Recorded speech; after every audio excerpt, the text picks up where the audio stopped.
ਸਤਨਾਮ ਸ੍ਰੀ ਵਾਹਿਗੁਰੂ ਸਾਹਿਬ JIO.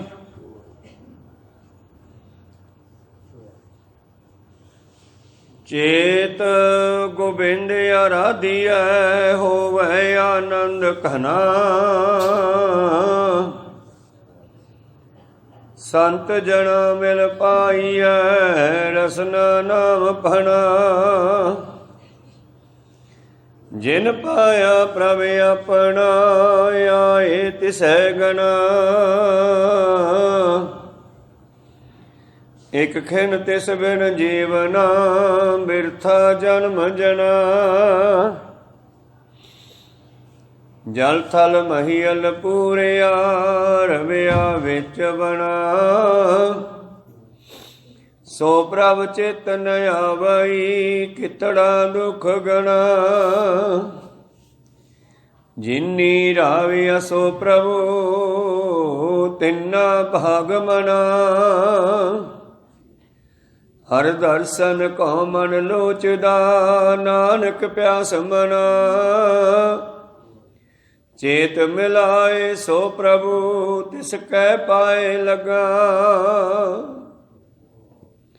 ਹਰ ਦਰਸ਼ਨ ਕੋ ਮਨ ਲੋਚਦਾ ਨਾਨਕ ਪਿਆਸ ਮਨਾ। ਚੇਤ ਮਿਲਾਏ ਸੋ ਪ੍ਰਭੂ ਤਿਸ ਕੈ ਪਾਏ ਲਗਾ। ਵਾਹਿਗੁਰੂ ਜੀ ਕਾ ਖਾਲਸਾ ਵਾਹਿਗੁਰੂ ਜੀ ਕੀ ਫਤਿਹ। ਆਓ ਗੁਰੂ ਪਿਆਰੇ ਗੁਰੂ ਸਵਾਰੇ ਸਤਸੰਗੀ ਜਨੋ, ਅਕਾਲ ਪੁਰਖ ਪਰਮੇਸ਼ਰ ਪਰਿਪੂਰਨ ਪਰਮਾਤਮਾ ਜੀ ਦੀ ਕਿਰਪਾ ਸਦਕਾ ਅੰਮ੍ਰਿਤ ਵੇਲੇ ਤੋਂ ਲੈ ਕਰਕੇ ਹੀ ਗੁਰੂ ਚਰਨਾਂ ਵਿਖੇ ਹਾਜ਼ਰੀਆਂ ਲਵਾ ਰਹੇ ਹੋ। ਅੱਜ ਗੁਰਮਤ ਮੁਤਾਬਕ ਅਤੇ ਪੁਰਾਤਨ ਸਮਿਆਂ ਮੁਤਾਬਕ ਨਵਾਂ ਸਾਲ ਆਰੰਭ ਹੋ ਰਿਹਾ ਹੈ। ਨਾਨਕਸ਼ਾਹੀ ਸੰਮਤ 553 ਔਰ 12 ਮਾਹਾਂ ਦਾ ਪਹਿਲਾ ਸ਼ਬਦ ਵੀ ਆਪਾਂ ਸਰਵਣ ਕੀਤਾ। ਚੇਤ ਮਿਲਾਏ ਸੋ ਪ੍ਰਭੂ ਤਿਸ ਕੇ ਪਾਏ ਲੱਗਾ। ਔਰ 84 ਲੱਖ ਜੂਨਾਂ ਦਾ ਪਹਿਲਾ ਜੀਵਨ ਤੇ ਆਖਰੀ ਜੀਵਨ ਹੈ ਮਨੁੱਖਾ ਜਨਮ। ਸਾਡੇ ਵਾਸਤੇ ਇਹ ਪਹਿਲਾ ਵੀ ਹੋ ਸਕਦਾ ਹੈ, ਆਖਰੀ ਵੀ ਹੋ ਸਕਦਾ ਹੈ, ਤੇ ਦੁਬਾਰੇ ਫਿਰ 84 ਲੱਖ ਜੂਨਾਂ ਦਾ ਚੱਕਰ ਵੀ ਆਰੰਭ ਹੋ ਜਾਂਦਾ ਹੈ ਅਗਰ ਅਸੀਂ ਗੁਰੂ ਵਾਲੇ ਨਾ ਬਣੀਏ, ਗੁਰੂ ਦੇ ਲੜ ਨਾ ਲੱਗੀਏ। ਧੰਨ ਧੰਨ ਸ੍ਰੀ ਗੁਰੂ ਅਰਜਨ ਦੇਵ ਮਹਾਰਾਜ ਜੀ ਨੇ ਜਿਸ ਵੇਲੇ ਇਹ 12 ਮਾਹਾਂ ਦੀ ਰਚਨਾ ਕੀਤੀ, ਇਹ ਸ਼ਬਦ ਦੀ ਉਥਾਨਕਾ ਹੈ, ਇਸ ਬਾਣੀ ਦੀ ਉਥਾਨਕਾ ਹੈ। ਆਮ ਕਹਾਵਤ ਹੈ ਲੋੜ ਕਾਢ ਦੀ ਮਾਂ ਹੈ। ਪੁਰਾਣੇ ਸਮਿਆਂ ਤੋਂ ਹੀ ਕੁਝ ਆਰੀਅਨ ਲੋਕਾਂ ਨੇ, ਜਿਨ੍ਹਾਂ ਨੂੰ ਅਸੀਂ ਬ੍ਰਾਹਮਣ ਕਹਿ ਦਿੰਦੇ ਹਾਂ, ਭਾਰਤ ਵਰਸ਼ ਆ ਕੇ ਆਪਣੀਆਂ ਰੀਤੀ ਰਿਵਾਜਾਂ ਨਵੀਆਂ ਚਲਾਈਆਂ। ਪੁਰਾਣੇ ਤਿੱਥਾਂ ਦੇ ਮੁਤਾਬਕ ਉਹਨਾਂ ਨੇ ਅਨੇਕਾਂ ਤਰ੍ਹਾਂ ਦੀ ਰਚਨਾ ਕੀਤੀ। ਚੰਦਰਮਾ ਦੀ ਬਾਧ ਘਾਟ ਦੇ ਵਿੱਚ ਥਿੱਤਾਂ ਬਣੀਆਂ, ਮੱਸਿਆ ਬਣੀ, ਸੰਗਰਾਂਦ ਬਣੀ। ਸੂਰਜ ਜਦੋਂ ਰਸਤਾ ਬਦਲਦਾ ਇਹਨੂੰ ਕਹਿੰਦੇ ਆ ਰਾਸ਼ੀ। ਸੂਰਜ ਦਾ ਗ੍ਰਹਿਾਂ ਦਾ ਰਸਤਾ ਬਦਲਣਾ ਇਹ ਕੁਦਰਤ ਦਾ ਚੱਕਰ ਜਿਹੜਾ ਹੈ। ਇਹਦੇ ਮੁਤਾਬਕ 12 ਰਾਸ਼ੀਆਂ ਬਣੀਆਂ ਤੇ 12 ਮਹੀਨੇ ਬਣੇ। ਔਰ ਧੰਨ ਧੰਨ ਸ੍ਰੀ ਗੁਰੂ ਨਾਨਕ ਪਾਤਸ਼ਾਹ ਜੀ ਦਾ ਸਮਾਂ ਆਇਆ, ਉਹਨਾਂ ਨੇ ਜਿਹੜੀਆਂ ਰੀਤੀਆਂ ਕੁਰੀਤੀਆਂ ਬਣ ਚੁੱਕੀਆਂ ਸਨ, ਹੌਲੀ ਹੌਲੀ ਸੰਸਾਰ ਨੂੰ ਪਾੜ ਚੁੱਕੀਆਂ ਸਨ।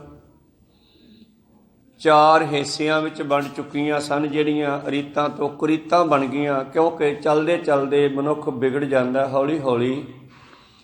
ਜਿਵੇਂ ਗੁਰੂ ਨਾਨਕ ਦੇ ਘਰ ਵਿੱਚ ਮਸੰਦ ਵੀ 10ਵੇਂ ਪਾਤਸ਼ਾਹ ਤੱਕ ਪਹੁੰਚਦੇ ਪਹੁੰਚਦੇ ਗੁਰੂ ਘਰ ਦੀ ਮਾਇਆ ਨੂੰ ਆਪਣੀ ਆਮਦਨ ਸਮਝਣ ਲੱਗ ਪਏ ਸੀ। ਇਸੇ ਤਰ੍ਹਾਂ ਹੀ ਇਹ ਜਿਹੜੀਆਂ ਪੁਰਾਣੇ ਧਰਮ ਦੇ ਅਖੌਤੀ ਮੁਖੀ ਸਨ। ਉਹਨਾਂ ਨੇ ਸੰਸਾਰ ਦੇ ਵਿੱਚ 4 ਹਿੱਸੇ ਕਰ ਦਿੱਤੇ, ਖੱਤਰੀ, ਬ੍ਰਾਹਮਣ, ਸੂਦ, ਵੈਸ਼ ਦੇ। ਪਿੱਛੋਂ ਤਾਂ ਮਨੁੱਖ ਇੱਕੋ ਹੀ ਆਇਆ ਸੀ, ਪਹਿਲਾਂ 1 ਤੋਂ 2 ਹੋ ਗਏ, ਹਿੰਦੂ ਤੇ ਮੁਸਲਮਾਨ। ਫਿਰ ਅੱਗੇ ਜਾ ਕੇ ਉਹਨਾਂ ਦੇ ਵਿੱਚੋਂ ਵੀ ਪਾਟ ਗਏ ਔਰ ਬ੍ਰਾਹਮਣ ਲੋਕਾਂ ਨੇ ਇਸ ਨੂੰ 4 ਹਿੱਸਿਆਂ 'ਚ ਵੰਡਤਾ, ਆਪ ਉੱਤਮ ਹੋ ਗਏ। ਕਿਸੇ ਨੂੰ ਖੱਤਰੀ ਬਣਾ ਦਿੱਤਾ, ਕਿਸੇ ਨੂੰ ਵੈਸ਼, ਤੇ ਭੋਲੇ ਭਾਲੇ ਲੋਕਾਂ ਨੂੰ ਇਹਨਾਂ ਨੇ ਸ਼ੂਦਰ ਕਹਿ ਦਿੱਤਾ। ਜਿਨ੍ਹਾਂ ਦੇ ਵਿੱਚੋਂ ਗੁਰਬਾਣੀ ਵਿੱਚ ਬੈਠੇ ਭਗਤ ਵੀ ਹਨ, ਜਿਨ੍ਹਾਂ ਨੂੰ ਉਸ ਮੌਕੇ ਮੰਦਰਾਂ ਵਿੱਚ ਨਹੀਂ ਸੀ ਵੰਡ ਦਿੱਤਾ ਜਾਂਦਾ। ਤਾਂ ਬਾਬੇ ਨਾਨਕ ਤੋਂ ਬਾਅਦ 5ਵੇਂ ਪਾਤਸ਼ਾਹ ਜੀ ਦਾ ਸਮਾਂ ਆਇਆ। ਕਾਫੀ ਬਾਣੀ ਰਚੀ ਗਈ। ਪਹਿਲੇ ਪਾਤਸ਼ਾਹ ਨੇ ਰਚੀ, ਦੂਜੇ ਨੇ ਰਚੀ, ਤੀਜੇ ਨੇ ਰਚੀ, ਚੌਥੇ ਨੇ ਵੀ ਰਚੀ। ਫਿਰ 5ਵੇਂ ਪਾਤਸ਼ਾਹ ਜੀ ਦਾ ਸਮਾਂ ਆਇਆ, ਉਹਨਾਂ ਨੇ ਵੀ ਗੁਰਬਾਣੀ ਰਚਨੀ ਆਰੰਭ ਕੀਤੀ। ਕਹਿੰਦੇ ਉਹਨਾਂ ਸਮਿਆਂ ਦੇ ਵਿੱਚ ਧੰਨ ਧੰਨ ਸ੍ਰੀ ਗੁਰੂ ਅਰਜਨ ਦੇਵ ਮਹਾਰਾਜ ਜੀ ਕੋਲ ਇੱਕ ਬ੍ਰਾਹਮਣ ਆਇਆ। ਉਸ ਬ੍ਰਾਹਮਣ ਨੇ ਆ ਕਰਕੇ ਬੇਨਤੀ ਕੀਤੀ ਕਿ ਮੈਂ ਮਹਾਰਾਜ ਤੁਹਾਡੇ ਸੰਗਤ ਨੂੰ ਸੰਗਰਾਂਦ ਦਾ ਪਾਠ ਸੁਣਾਇਆ ਕਰਾਂ। ਮਹੀਨੇ ਦੀ ਕਥਾ, ਜਿਹਨੂੰ ਆਮ ਲੋਕ ਮਹੀਨੇ ਦੀ ਕਥਾ ਕਹਿੰਦੇ ਆ ਲਗਭਗ, ਪਰ ਇਹ ਗੁਰਬਾਣੀ ਮਹੀਨੇ ਦੀ ਨਹੀਂ, 1 ਦੀ ਨਹੀਂ, 2 ਮਹੀਨਿਆਂ ਦੀ ਨਹੀਂ, ਇਹ ਬ੍ਰਹਮ ਗਿਆਨ ਦੀ ਕਥਾ ਹੈ। ਕਬੀਰ ਸਾਹਿਬ ਨੂੰ ਸਪਸ਼ਟ ਲਿਖਣਾ ਪਿਆ ਆਪਣੇ ਸ਼ਬਦਾਂ ਵਿੱਚ, ਲੋਕ ਜਾਣੈ ਇਹ ਗੀਤ ਹੈ, ਇਹ ਤੋਂ ਬ੍ਰਹਮ ਵਿਚਾਰ, ਜਿਉਂ ਕਾਂਸੀ ਉਪਦੇਸ਼ ਹੋਏ ਮਾਨ ਸਮਰਤੀ ਵਾਰ। ਇਹ ਤਾਂ ਮਰਨ ਤੋਂ ਬਾਅਦ ਵੀ ਕੰਮ ਆਉਣ ਵਾਲੀ ਬਾਣੀ ਹੈ, ਬ੍ਰਹਮ ਗਿਆਨ ਦੀ ਬਾਣੀ ਹੈ। ਔਰ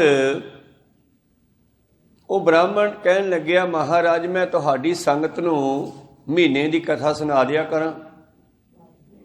ਮਕਸਦ ਸੇ ਸੀਗਾ ਕਿ ਜਿਹੜਾ ਗੁਰੂ ਨਾਨਕ ਨੇ ਨਿਰਾਲਾ ਪੰਥ ਚਲਾਤਾ, ਸਾਥੋਂ ਅਲੱਗ ਕਰ ਦਿੱਤਾ, ਨਾਨਕ ਨਿਰਮਲ ਪੰਥ ਚਲਾਇਆ, ਮਾਰਿਆ ਸਿੱਕਾ ਜਗਤ ਵਿੱਚ, ਨਾਨਕ ਨਿਰਮਲ ਪੰਥ ਚਲਾਇਆ। ਇਹਦੇ ਵਿੱਚ ਵੀ ਸਾਨੂੰ ਮਿਕਸ ਹੋਏ ਰਹਿਣਾ ਚਾਹੀਦਾ, ਰਲੇ ਮਿਲੇ ਰਹਿਣਾ ਚਾਹੀਦਾ। ਧੰਨ ਗੁਰੂ ਅਰਜਨ ਦੇਵ ਜੀ ਕਹਿੰਦੇ ਕੋਈ ਗੱਲ ਨਹੀਂ, ਸੁਣਾ ਦਿਆ ਕਰ। ਕੁਝ ਸਮਾਂ ਉਹ ਮਹੀਨੇ ਬਾਅਦ ਆਉਂਦਾ, ਆ ਸੰਗਰਾਂਦ ਵਾਲੇ ਦਿਨ, ਤੇ ਮਹੀਨੇ ਦੀ ਕਥਾ ਸੁਣਾ ਦਿੰਦਾ, ਚਲਿਆ ਜਾਂਦਾ। ਕੁਝ ਮਾਇਆ ਵੀ ਸਤਿਗੁਰੂ ਉਸ ਨੂੰ ਦੇ ਦਿੰਦੇ ਆ। ਚਲਦੇ ਚਲਦੇ ਉਹਨੇ ਸੋਚਿਆ ਵੀ ਹੁਣ ਤਾਂ ਲੋਕ ਮੈਨੂੰ ਬਾਬਾ ਜੀ ਕਹਿਣ ਲੱਗ ਪਏ, ਕਿਉਂ ਨਾ ਮੈਂ ਲੋਕਾਂ ਨੂੰ ਆਪਦੇ ਮਗਰ ਲਾਵਾਂ। ਤਾਂ ਗੁਰੂ ਪਿਆਰਿਓ, ਉਸਨੇ ਹੁਣ ਕਹਿਣਾ ਸ਼ੁਰੂ ਕੀਤਾ ਵੀ ਤੁਸੀਂ ਮੈਨੂੰ ਮੱਥਾ ਟੇਕਿਆ ਕਰੋ, ਮੈਂ ਤੁਹਾਨੂੰ ਮਹੀਨੇ ਦਾ ਪਾਠ ਸੁਣਾਉਣਾ। ਪੁਰਾਣਾ ਰੀਤੀ ਰਿਵਾਜ ਇਹਨਾਂ ਨੇ ਬਣਾਇਆ ਸੀਗਾ। ਇਸਤਰੀ ਨੂੰ ਤਾਂ ਬਹੁਤਾ ਹੀ ਕਮਜ਼ੋਰ ਕਰ ਛੱਡਿਆ ਸੀ ਕਿ ਇਸਤਰੀ ਵਾਸਤੇ ਜ਼ਰੂਰੀ ਹੈ ਕਿ ਨਵੇਂ ਮਹੀਨੇ ਦਾ ਨਾਂ ਆਪ ਨਹੀਂ ਲੈਣਾ, ਸਾਥੋਂ ਪੁੱਛ ਕੇ ਜਾਣਾ ਵੀ ਕਿਹੜਾ ਮਹੀਨਾ ਚੜ੍ਹ ਗਿਆ। ਕੋਈ ਸਤਨਾਮ ਭਾਵੇਂ ਪਤਾ ਹੀ ਹੋਵੇ ਤਾਂ ਵੀ ਸਾਥੋਂ ਪੁੱਛ ਕੇ ਜਾਣਾ, ਫਿਰ ਅਸੀਂ ਦੱਸਾਂਗੇ ਤੁਹਾਨੂੰ ਮਹੀਨਾ ਕਿਹੜਾ ਚੜ੍ਹ ਗਿਆ। ਹਜੇ ਵੀ ਉਹ ਰੀਤਾਂ ਚੱਲਦੀਆਂ, ਪੁਰਾਣੀਆਂ ਮਾਈਆਂ ਪੁੱਛ ਲੈਂਦੀਆਂ ਬਾਬਾ ਜੀ ਮਹੀਨਾ ਕਿਹੜਾ, ਭਾਵੇਂ ਪਤਾ ਹੋਵੇ ਤਾਂ ਵੀ ਇੱਕ ਵਾਰੀ ਮਨੁੱਖ ਦੇ ਮੁੱਖ 'ਚੋਂ ਜਾਂ ਉਸ ਸਮੇਂ ਬ੍ਰਾਹਮਣ ਕਹਿੰਦਾ ਸੀ ਮੈਥੋਂ ਪੁੱਛ ਕੇ ਜਾਓ। ਤਾਂ ਇਹ ਸੁਣਾਉਂਦੇ ਰਹੇ। ਤੇ ਇੱਕ ਵਾਰ ਇਸ ਨੇ ਲੋਕਾਂ ਨੇ ਜਦੋਂ ਇਸ ਨੂੰ ਨਾ ਮੰਨਣਾ ਕੀਤਾ, ਕਿਉਂਕਿ ਸੰਗਤ ਤਾਂ ਗੁਰੂ ਨਾਨਕ ਦੇ ਨਾਲ ਜੁੜੀ ਹੋਈ ਸੀ, ਜਿਵੇਂ ਸੱਤੇ ਬਲਵੰਡੇ ਨੇ ਸੋਚਿਆ ਵੀ ਸਾਡੇ ਕਰਕੇ ਸੰਗਤ ਆਉਂਦੀ ਆ। ਉਸ ਬ੍ਰਾਹਮਣ ਨੇ ਸੋਚਿਆ ਵੀ ਹੁਣ ਇਹ ਸੰਗਤ ਜਿਹੜੀ ਗੁਰੂ ਅਰਜਨ ਮੱਥਾ ਟੇਕਦੀ ਹੈ, ਮੈਨੂੰ ਮੱਥਾ ਟੇਕੇ। ਪਰ ਗੁਰੂ ਨਾਨਕ ਦੇ ਘਰ ਵਿੱਚ ਇੱਕ ਦੇ ਨਾਲ ਹੀ ਜੋੜਿਆ ਜਾਂਦਾ, ਇੱਕ ਨੂੰ ਹੀ ਨਮਸਕਾਰ ਕੀਤੀ ਜਾਂਦੀ ਹੈ, ਉਹ ਹੈ ਅਕਾਲ ਪੁਰਖ ਜਾਂ ਸਤਿਗੁਰੂ। ਤਾਂ ਗੁਰੂ ਪਿਆਰਿਓ, ਇਹ ਆਇਆ ਨਾ, ਗੁੱਸੇ ਹੋ ਗਿਆ ਜਾਣ ਕੇ, ਕਹਿਣ ਲੱਗਿਆ ਬਈ ਕਥਾ ਤਾਂ ਤੁਹਾਨੂੰ ਮਹੀਨੇ ਦੀ ਮੈਂ ਸੁਣਾਉਣਾ, ਮੱਥਾ ਤੁਸੀਂ ਗੁਰੂ ਸਾਹਿਬ ਨੂੰ ਟੇਕੀ ਜਾਂਦੇ ਹੋ, ਮੈਨੂੰ ਕੁਛ ਦਿੰਦੇ ਨਹੀਂ। ਤੇ ਜਦ ਨਾ ਆਇਆ ਤੇ ਸੰਗਤ ਟੀਮ ਤਾਂ ਆ ਕੇ ਬੈਠ ਗਈ ਵੀ ਅੱਜ ਫਿਰ ਮਹੀਨੇ ਦੀ ਕਥਾ ਸੁਣ ਕੇ ਆਵਾਂਗੇ। ਜਦ ਨਾ ਆਇਆ ਤੇ ਗੁਰੂ ਅਰਜਨ ਦੇਵ ਜੀ ਕਹਿੰਦੇ ਵੀ ਉਹ ਪੰਡਤ ਆਇਆ ਕਿਉਂ ਨਹੀਂ ਅੱਜ? ਕਹਿੰਦੇ ਜੀ ਪਤਾ ਨਹੀਂ, ਉਹ ਐਂ ਜੇ ਗੱਲਾਂ ਕਰਦਾ ਸੀਗਾ।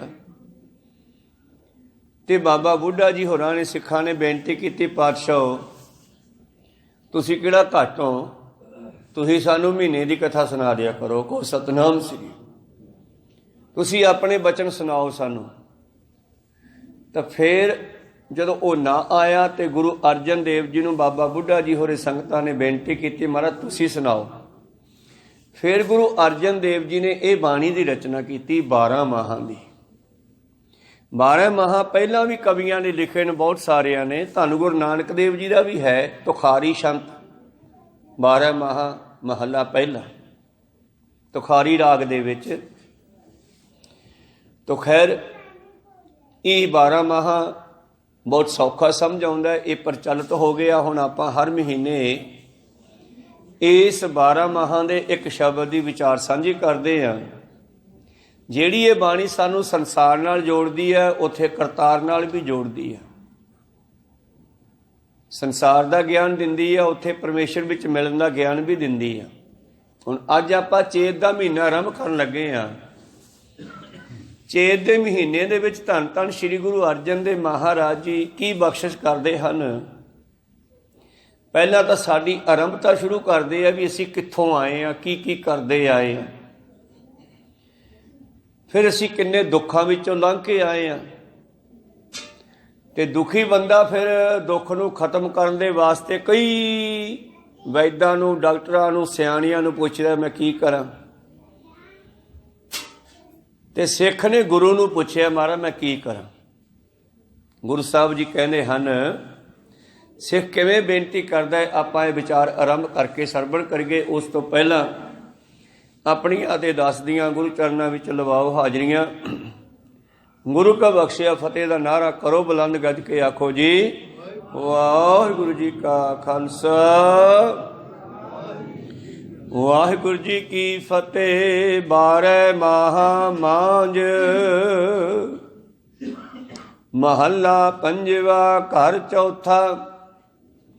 12 ਮਾਹਾਂ 12 ਮਹੀਨਿਆਂ ਦੇ। ਮਾਂਝ ਇਹ ਰਾਗ ਹੈ। ਪਿੱਛੇ ਮਾਝ ਮਹੱਲਾ ਚੱਲਦਾ ਆ ਰਿਹਾ ਸੀਗਾ, ਇੱਥੇ ਮੰਮੇ ਟਿੱਪੀ ਲਾ ਦਿੱਤੀ ਸਤਿਗੁਰਾਂ ਨੇ। ਮੰਮੇ ਉੱਤੇ ਅਦਕ ਆਪਣਾ ਬਿੰਦੀ ਲਾ ਦਿੱਤੀ, ਬਿੰਦਾ ਜਿਸ ਨੂੰ ਬੋਲਦੇ ਆ। ਤਾਂ ਇਹਨੂੰ ਅਸੀਂ ਮਾਝ ਪੜਾਂਗੇ ਤੇ ਮਾਝ ਦਾ ਮਤਲਬ ਰਾਗ ਵੀ ਹੈ। ਮਾਝ ਰਾਗ ਚੱਲਦਾ ਆ ਰਿਹਾ ਸੀ ਤੇ ਮਾਝ ਦਾ ਇੱਥੇ ਮਤਲਬ ਵਿੱਚ ਵੀ ਹੈ। 12 ਮਹੀਨਿਆਂ ਵਿੱਚ ਰਚੀ ਹੋਈ ਬਾਣੀ ਮਾਝ ਰਾਗ ਦੀ। ਮਹੱਲਾ ਪੰਜਵਾ, ਪੰਜਵੇਂ ਪਾਤਸ਼ਾਹ ਜੀ ਨੇ ਉਚਾਰਨ ਕੀਤੇ ਬਚਨ। ਔਰ ਖਾਸ ਕਰਕੇ ਰਾਗੀ ਸਿੰਘ ਵੀ ਇਹਨੂੰ ਗਾ ਸਕਦੇ ਆ, ਗਾਉਂਦੇ ਆ। ਜੇ ਰਾਗੀ ਸਿੰਘਾਂ ਨੇ ਇਹ ਬਾਣੀ ਸਾਜ਼ਾਂ ਤੇ ਗਾਉਣੀ ਹੋਵੇ, ਉਹਨਾਂ ਨੇ ਇਹ ਸਾਜ਼ਾਂ ਦੀ ਸੁਰਤਾਲ, ਤਪਲਾ ਤੇ ਬਾਜਾ ਇਹਨੂੰ ਮਿਲਾਉਣਾ ਪੈਂਦਾ। ਇਹਨੂੰ ਸੁਰਤਾਲ ਕਹਿੰਦੇ ਆ। ਚੌਥੇ ਘਰ ਵਿੱਚ ਗਾਉਣੀ ਆ। ਇਹਨੂੰ ਰਾਗੀ ਸਿੰਘ ਧੰਮ ਵੀ ਕਹਿੰਦੇ ਆ। ਅੱਜ ਜਿਹੜਾ ਤਪਲਾ ਵਜਾ ਰਹੇ ਹੈ, ਇਹਦੇ ਵਿੱਚ ਇੱਕ ਡੁੱਗੀ ਹੈ, ਇੱਕ ਨੂੰ ਧਾਮਾ ਕਹਿੰਦੇ ਆ। ਜੇ ਉਹਦਾ ਉਤਲਾ ਚਮੜਾ ਫਟ ਜਾਵੇ ਤਾਂ ਉਹਨੂੰ ਕਹਿੰਦੇ ਆ ਧਾਮਾ ਲਵਾ ਕੇ ਲਿਆਓ। ਤੇ ਧਾਮ ਦਾ ਅਰਥ ਘਰ ਵੀ ਹੁੰਦਾ ਹੈ। ਇਸ ਕਰਕੇ ਇੱਥੇ ਜਿਹੜਾ ਘਰ ਚੌਥਾ ਲਿਖਿਆ ਨਾ, ਇਹਦਾ ਮਤਲਬ ਹੈ ਕਿ ਜਿਹੜਾ ਸੁਰ ਤੇ ਤਾਲ ਦਾ ਜਿਹੜਾ ਆਵਾਜ਼ ਹੈ, ਉੱਚੀ ਨੀਵੀਂ 17 ਘਰ ਹਨ ਇਹਦੇ ਗਾਉਣ ਦੇ, ਨੀਵੇਂ ਤੋਂ ਨੀਵੇਂ ਤੇ ਉੱਚੇ ਤੋਂ ਉੱਚੇ। ਤੇ ਇਸ ਮਾਝ ਰਾਗ ਦੀ ਬਾਣੀ ਨੂੰ ਭਾਈ ਤੁਸੀਂ ਚੌਥੇ ਘਰ ਵਿੱਚ ਗਾਇਓ। ਗੁਰਬਾਣੀ ਵਿੱਚ 17 ਘਰਾਂ ਤੱਕ ਬਾਣੀ ਲਿਖੀ ਗਈ ਆ। ਘਰ ਚੌਥਾ ਇੱਕ ਓਂਕਾਰ, ਉਹ ਅਦੁੱਤੀ ਪਰਮੇਸ਼ਰ ਜੋ ਇੱਕ ਹੈ। ਓੰ ਸ੍ਰਿਸ਼ਟੀ ਉਸੇ ਦਾ ਰੂਪ ਹੈ। ਕੁਦਰਤ ਦੇ ਵਿੱਚ ਉਹ ਹੀ ਸਮਾਇਆ ਹੋਇਆ।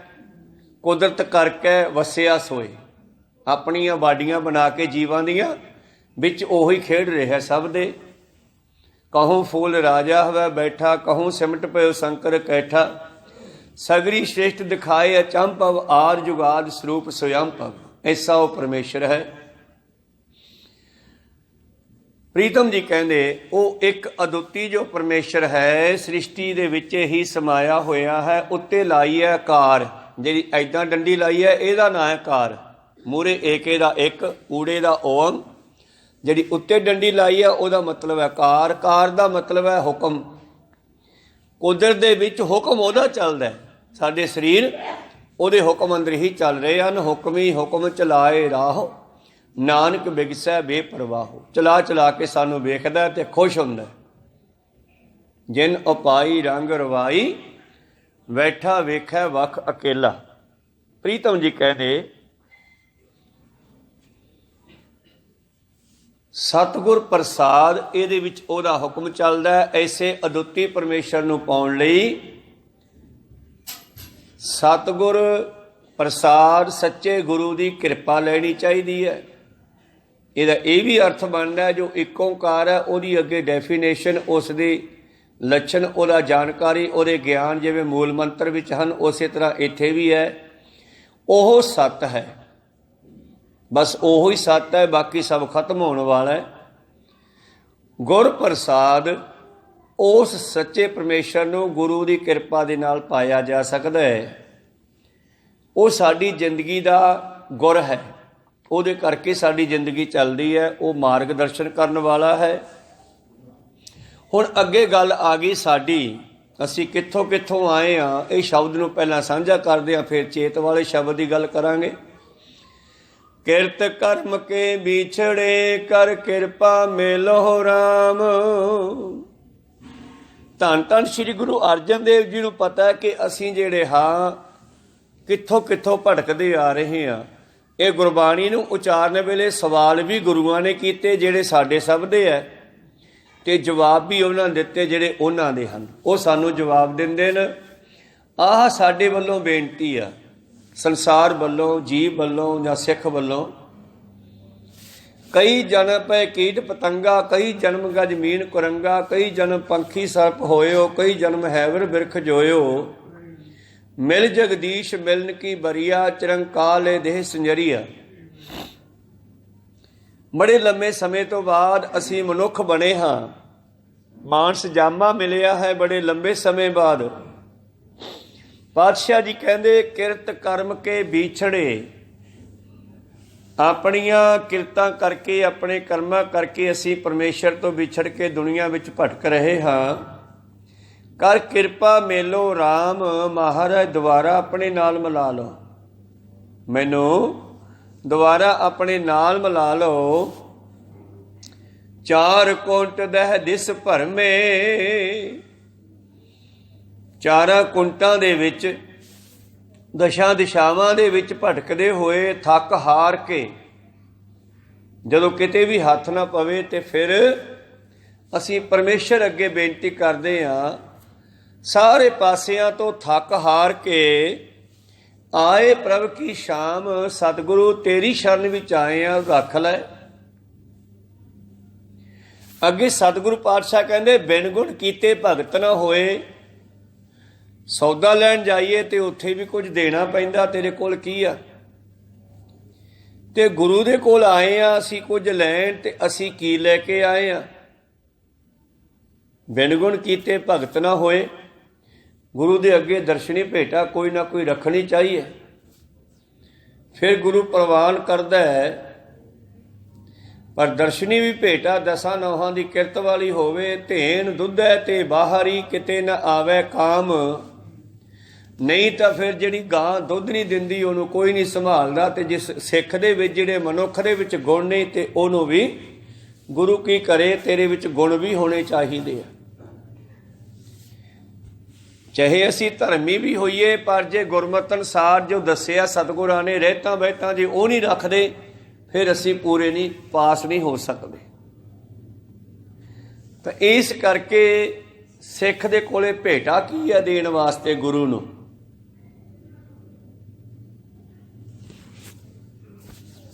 ਚਾਰ ਪਦਾਰਥ ਲੈ ਜਗ ਆਇਆ, ਸ਼ਿਵ ਸ਼ਕਤੀ ਕਰ ਵਾਸਾ ਪਾਇਆ। ਏਕ ਵਿਸਾਰੇ ਤਾਂ ਪਿੜਹਾਰੇ, ਅੰਧਲੇ ਨਾਮ ਵਿਸਾਰਾ ਹੈ।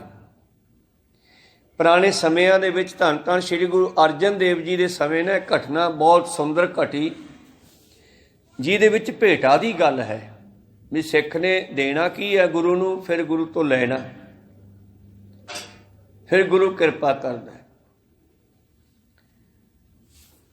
ਤਾਂ ਕੀ ਹੋਇਆ, ਇੱਕ ਵਾਰ ਧੰਨ ਧੰਨ ਸ੍ਰੀ ਗੁਰੂ ਅਰਜਨ ਦੇਵ ਮਹਾਰਾਜ ਜੀ ਨੇ ਸੋਨਮਲ ਨਾਮ ਦੇ ਮਸੰਦ ਨੂੰ, ਮੈਂ ਸਾਰੇ ਮਸੰਦਾਂ ਦੀਆਂ ਡਿਊਟੀਆਂ ਲਾਈਆਂ, ਵੀ ਆਪਣੇ ਇਲਾਕਿਆਂ ਵਿੱਚ ਪ੍ਰਚਾਰ ਕਰੋ, ਸਿੱਖਾਂ ਨੂੰ ਕਹੋ ਵੀ ਦਸਵਾਂ ਦਸੌਂਦ ਕੱਢਿਆ ਕਰਨ, ਔਰ ਦਸਵਾਂ ਦਸੌਂਦ ਕੱਢ ਕੇ ਜਿਹੜਾ ਹੈ ਉਹ ਗੁਰੂ ਘਰ ਪਹੁੰਚਾਉਣ।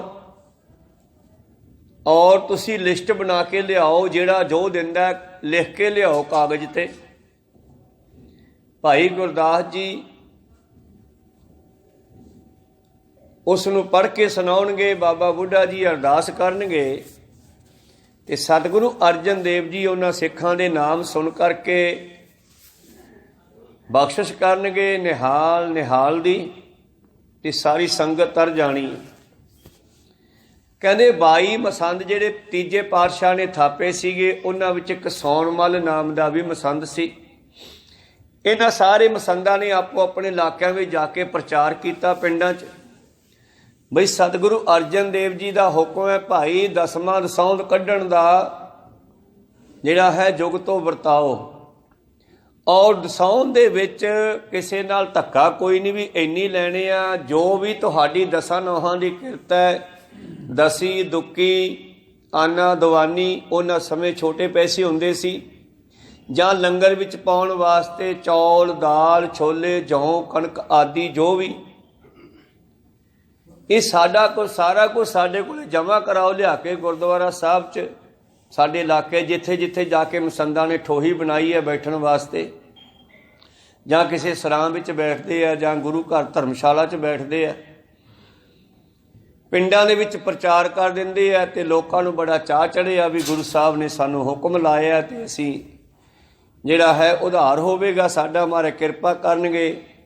ਦਸਵਾਂ ਦਸੌਂਦ ਕੱਢ ਕੇ ਤੇ ਲੋਕ ਜਾਂਦੇ ਆ, ਕੋਈ ਚੌਲ ਕੋਈ ਛੋਲੇ ਕੋਈ ਕਣਕ ਕੋਈ ਜਿਣਸਾਂ ਕੋਈ ਪੈਸਾ ਕੋਈ ਇਹ ਚੀਜ਼ਾਂ ਜਿਹੜੇ ਹਨ ਜਮ੍ਹਾਂ ਕਰਾਉਂਦੇ ਆ, ਤੇ ਸਾਰੇ ਮਸੰਦ ਨਾਂ ਲਿਖੀ ਜਾਂਦੇ ਆ। ਆਪਾਂ ਵੇਖੀਏ ਗੱਲ ਸੌਣ ਵੱਲ ਜੋ ਕਸ਼ਮੀਰ ਦੇ ਇਲਾਕੇ 'ਚ ਗਿਆ ਵਾ, ਕਹਿੰਦੇ ਉਹਨੇ ਕਸ਼ਮੀਰ ਦੇ ਇਲਾਕੇ ਵਿੱਚ ਜਾ ਕਰਕੇ ਪ੍ਰਚਾਰ ਕੀਤਾ ਸਿੱਖੀ ਦਾ, ਔਰ ਨਾਲ ਕਥਾ ਵਾਰਤਾ ਸੁਣਾਉਂਦਾ, ਤੇ ਨਾਲੇ ਅਖੀਰ ਤੇ ਕਹਿੰਦਾ ਭਾਈ ਦਸਵਾਂ ਦਸੌਂਦ ਕੱਢੋ, ਗੁਰੂ ਅਰਜਨ ਦੇਵ ਜੀ ਦਾ ਹੁਕਮ ਹੈ ਲੰਗਰਾਂ ਦੇ ਵਾਸਤੇ, ਤੇ ਜਿਹੜਾ ਕੱਢੇਗਾ ਉਹ ਸਾਨੂੰ ਲਿਸਟ ਤੇ ਨਾਂ ਲਿਖਾ ਦਿਓ, ਤੇ ਉਹਨਾਂ ਦੀ ਅਰਦਾਸ ਹੋਵੇਗੀ ਗੁਰੂ ਅਰਜਨ ਦੇਵ ਜੀ ਦੀ ਹਜ਼ੂਰੀ 'ਚ। ਭਾਈ ਗੁਰਦਾਸ ਸੁਣਾਉਣਗੇ, ਬਾਬਾ ਬੁੱਢਾ ਜੀ ਅਰਦਾਸ ਬੇਨਤੀ ਕਰਨਗੇ ਗੁਰੂ ਅਰਜਨ ਦੇਵ ਜੀ ਕੋਲ, ਤੇ ਗੁਰੂ ਅਰਜਨ ਦੇਵ ਜੀ ਕਹਿਣਗੇ ਨਿਹਾਲ ਸਿੱਖੋ ਨਿਹਾਲ, ਤੇ ਉਧਾਰ ਹੋ ਜਾਣਾ। ਤੇ ਸਾਰਾ ਕਸ਼ਮੀਰ ਜਿਹੜਾ ਹੈ ਲੈ ਕੇ ਦਾਤਾ ਆਪੋ ਆਪਣੇ ਘਰਾਂ ਤੋਂ ਸਤਿਗੁਰਾਂ ਦੇ ਵੱਲ ਆਉਂਦੇ ਆ, ਵਸਤੂਆਂ ਜਮ੍ਹਾਂ ਕਰਾਉਂਦੇ ਆ, ਸੌਣ ਮੱਲ ਦੇ ਕੋਲ ਨਾਮ ਲਿਖਾਉਂਦੇ ਆ। ਇੱਕ ਬਜ਼ੁਰਗ ਮਾਈ ਜਿਸ ਦਾ ਨਾਮ ਇਤਿਹਾਸ ਵਿੱਚ ਸੰਮੋ ਆਇਆ, 65-70 ਸਾਲ ਦੀ ਉਮਰ ਹੈ, ਜਿਸ ਦਾ ਪਤੀ ਵੀ ਨਹੀਂ ਹੈ, ਕੋਈ ਬੱਚਾ ਵੀ ਨਹੀਂ ਹੈ, ਇਕੱਲੀ ਘਰ ਵਿੱਚ ਰਹਿੰਦੀ ਹੈ। ਕਦੇ ਕਿਤੋਂ ਪ੍ਰਸ਼ਾਦਾ ਛਕਦੀ ਹੈ, ਕਦੇ ਕੋਈ ਛਕਾ ਦਿੰਦਾ, ਕੰਮ ਤਾਂ ਕੋਈ ਕਰ ਨਹੀਂ ਸਕਦੀ। ਇਹਨੂੰ ਵੀ ਚਾਅ ਚੜ੍ਹਿਆ ਵੀ ਮੇਰਾ ਵੀ ਨਾਮ ਗੁਰੂ ਘਰ ਦੇ ਕਾਗਜ਼ ਤੇ ਲਿਸਟ ਤੇ ਹੋਣਾ ਚਾਹੀਦਾ ਹੈ, ਮੈਂ ਵੀ ਆਪਣਾ ਨਾਮ ਲਿਖਾ ਕੇ ਆਵਾਂ। ਇਹ ਪਹੁੰਚ ਗਈ ਸੌਣ ਵੱਲ ਮਸੰਦ ਕੋਲ, ਭਾਈ ਮੇਰਾ ਵੀ ਨਾਮ ਲਿਖ ਦੇ। ਉਹ ਕਹਿਣ ਲੱਗਿਆ ਮਾਤਾ ਤੂੰ ਕੀ ਲੈ ਕੇ ਆਈ ਆ? ਨਾਂ ਤਾਂ ਲਿਖਿਆ ਜਾਊਗਾ ਜੇ ਕੋਈ ਥੋੜੀ ਬਹੁਤੀ ਭੇਟਾ ਦਿਓਗੇ, ਦਸੀ ਦੀਵਾਨੀ ਕੋਈ ਪੈਸਾ ਜਾਂ ਕੋਈ ਜਿਨਸ ਦੇ ਵਿੱਚੋਂ। ਕਈ ਲੋਕਾਂ ਨੇ ਸੋਨਾ ਚਾਂਦੀ ਵੀ ਚੜਾਇਆ, ਇਸ ਕਰਕੇ ਤੁਸੀਂ ਕੁਛ ਨਾ ਕੁਛ ਕਰੋ। ਬੇਬੇ ਕਹਿੰਦੀ ਮੇਰੇ ਕੋਲ ਤਾਂ ਕੁਛ ਹੈ ਨਹੀਂ ਗਾ, ਫਿਰ ਤੂੰ ਲੈ ਕੇ ਆ। ਐ ਨਹੀਂ ਨਾਂ ਲਿਖਿਆ ਜਾਂਦਾ ਤੇਰਾ। ਜਦੋਂ ਮਸੰਦ ਇਸ ਤਰ੍ਹਾਂ ਬੋਲਿਆ, ਮਾਤਾ ਬੜੀ ਦੁਖੀ ਹੋ ਗਈ। ਉੱਥੋਂ ਥੋੜ੍ਹੀ ਦੂਰ ਗਈ ਤੇ ਉੱਥੇ ਜਾ ਕੇ ਬੈਠ ਕੇ ਪਰੇ ਰੋਣ ਲੱਗ ਪਈ, ਮੈਂ ਕੀ ਕਰਾਂ। ਕਹਿੰਦੀ ਉੱਥੇ ਇੱਕ ਸਿੱਖ ਪਹੁੰਚ ਗਿਆ, ਪੁੱਛਦਾ ਮਾਤਾ ਤੂੰ ਰੋ ਕਿਉਂ ਰਹੀ ਹੈ? ਕਹਿੰਦੀ ਭਾਈ ਰੋਣਾ ਹੀ ਆ, ਪਹਿਲਾਂ ਪਤੀ ਛੱਡ ਗਿਆ, ਜਵਾਕ ਵੀ ਕੋਈ ਨਹੀਂ। ਅੱਜ ਮੈਂ ਗੁਰੂ ਦਾ ਆਸਰਾ ਤੱਕਿਆ ਸੀ ਕਿ ਗੁਰੂ ਨਾਨਕ ਦੇ ਘਰ ਦੀ ਕਾਗਜ਼ ਤੇ ਲਿਸਟ ਤੇ ਮੇਰਾ ਨਾਂ ਲਿਖਿਆ ਜਾਵੇ, ਤੇ ਮੈਨੂੰ ਵੀ ਗੁਰੂ ਸਾਹਿਬ ਕਹਿ ਦੇਣ ਨਿਹਾਲ ਸਿੱਖਾ, ਮੇਰਾ ਵੀ ਉਧਾਰ ਹੋ ਜੇ। ਪਰ ਮੈਨੂੰ ਪਤਾ ਲੱਗਿਆ ਵੀ ਉੱਥੇ ਕੋਈ ਭੇਟਾ ਦੇਣੀ ਪੈਂਦੀ ਹੈ, ਮੇਰੇ ਕੋਲ ਹੈ ਹੀ ਨਹੀਂ ਕੁਛ। ਸਿੱਖ ਕਹਿਣ ਲੱਗਿਆ ਵੈਸੇ ਮਾਤਾ ਮੈਂ ਤੈਨੂੰ ਭੇਟਾ ਤਾਂ ਮੈਂ ਜੇਬ 'ਚੋਂ ਵੀ ਦੇ ਦੇਵਾਂ, ਪਹਿਲਾਂ ਵੀ ਤੇਰੀ ਸੇਵਾ ਪਿੰਡ ਵਾਲੇ ਕਰਦੇ ਹੀ ਆ, पर वो लगनी नहीं उत्थे। ਜਿਹੜੀ ਤੂੰ ਆਪਣੇ ਹੱਥਾਂ ਦੇ ਨਾਲ ਕਮਾਈ ਕਰਕੇ ਲਿਆਵੇਂਗੀ ਨਾ ਉਹ ਲੱਗਣੀ ਹੈ। ਤੇ ਤੈਨੂੰ ਇੱਕ ਜੁਗਤੀ ਦੱਸਦਾ, ਤੂੰ ਕਿਸੇ ਸੇਠ ਦੇ ਘਰੇ ਜਾ ਕੇ ਕੰਮ ਕਰਦੇ, ਕੋਈ ਇੱਕ ਦਿਹਾੜੀ ਕਰ ਲਾ, ਤੜਕੇ ਤੋਂ ਲੈ ਕੇ ਸ਼ਾਮ ਤੱਕ ਜੋ ਵੀ ਉਹ ਕਰਾਵੇ ਉਹ ਕਰਕੇ ਇਮਾਨਦਾਰ ਆਥਣੇ ਦਿਹਾੜੀ ਲੈ ਕੇ ਉਹਦੇ ਕੋਲੋਂ ਉਹ ਜਮ੍ਹਾਂ ਕਰਾਈ, ਫਿਰ ਤੇਰਾ ਨਾਮ ਲਿਖਿਆ ਜਾਊਗਾ।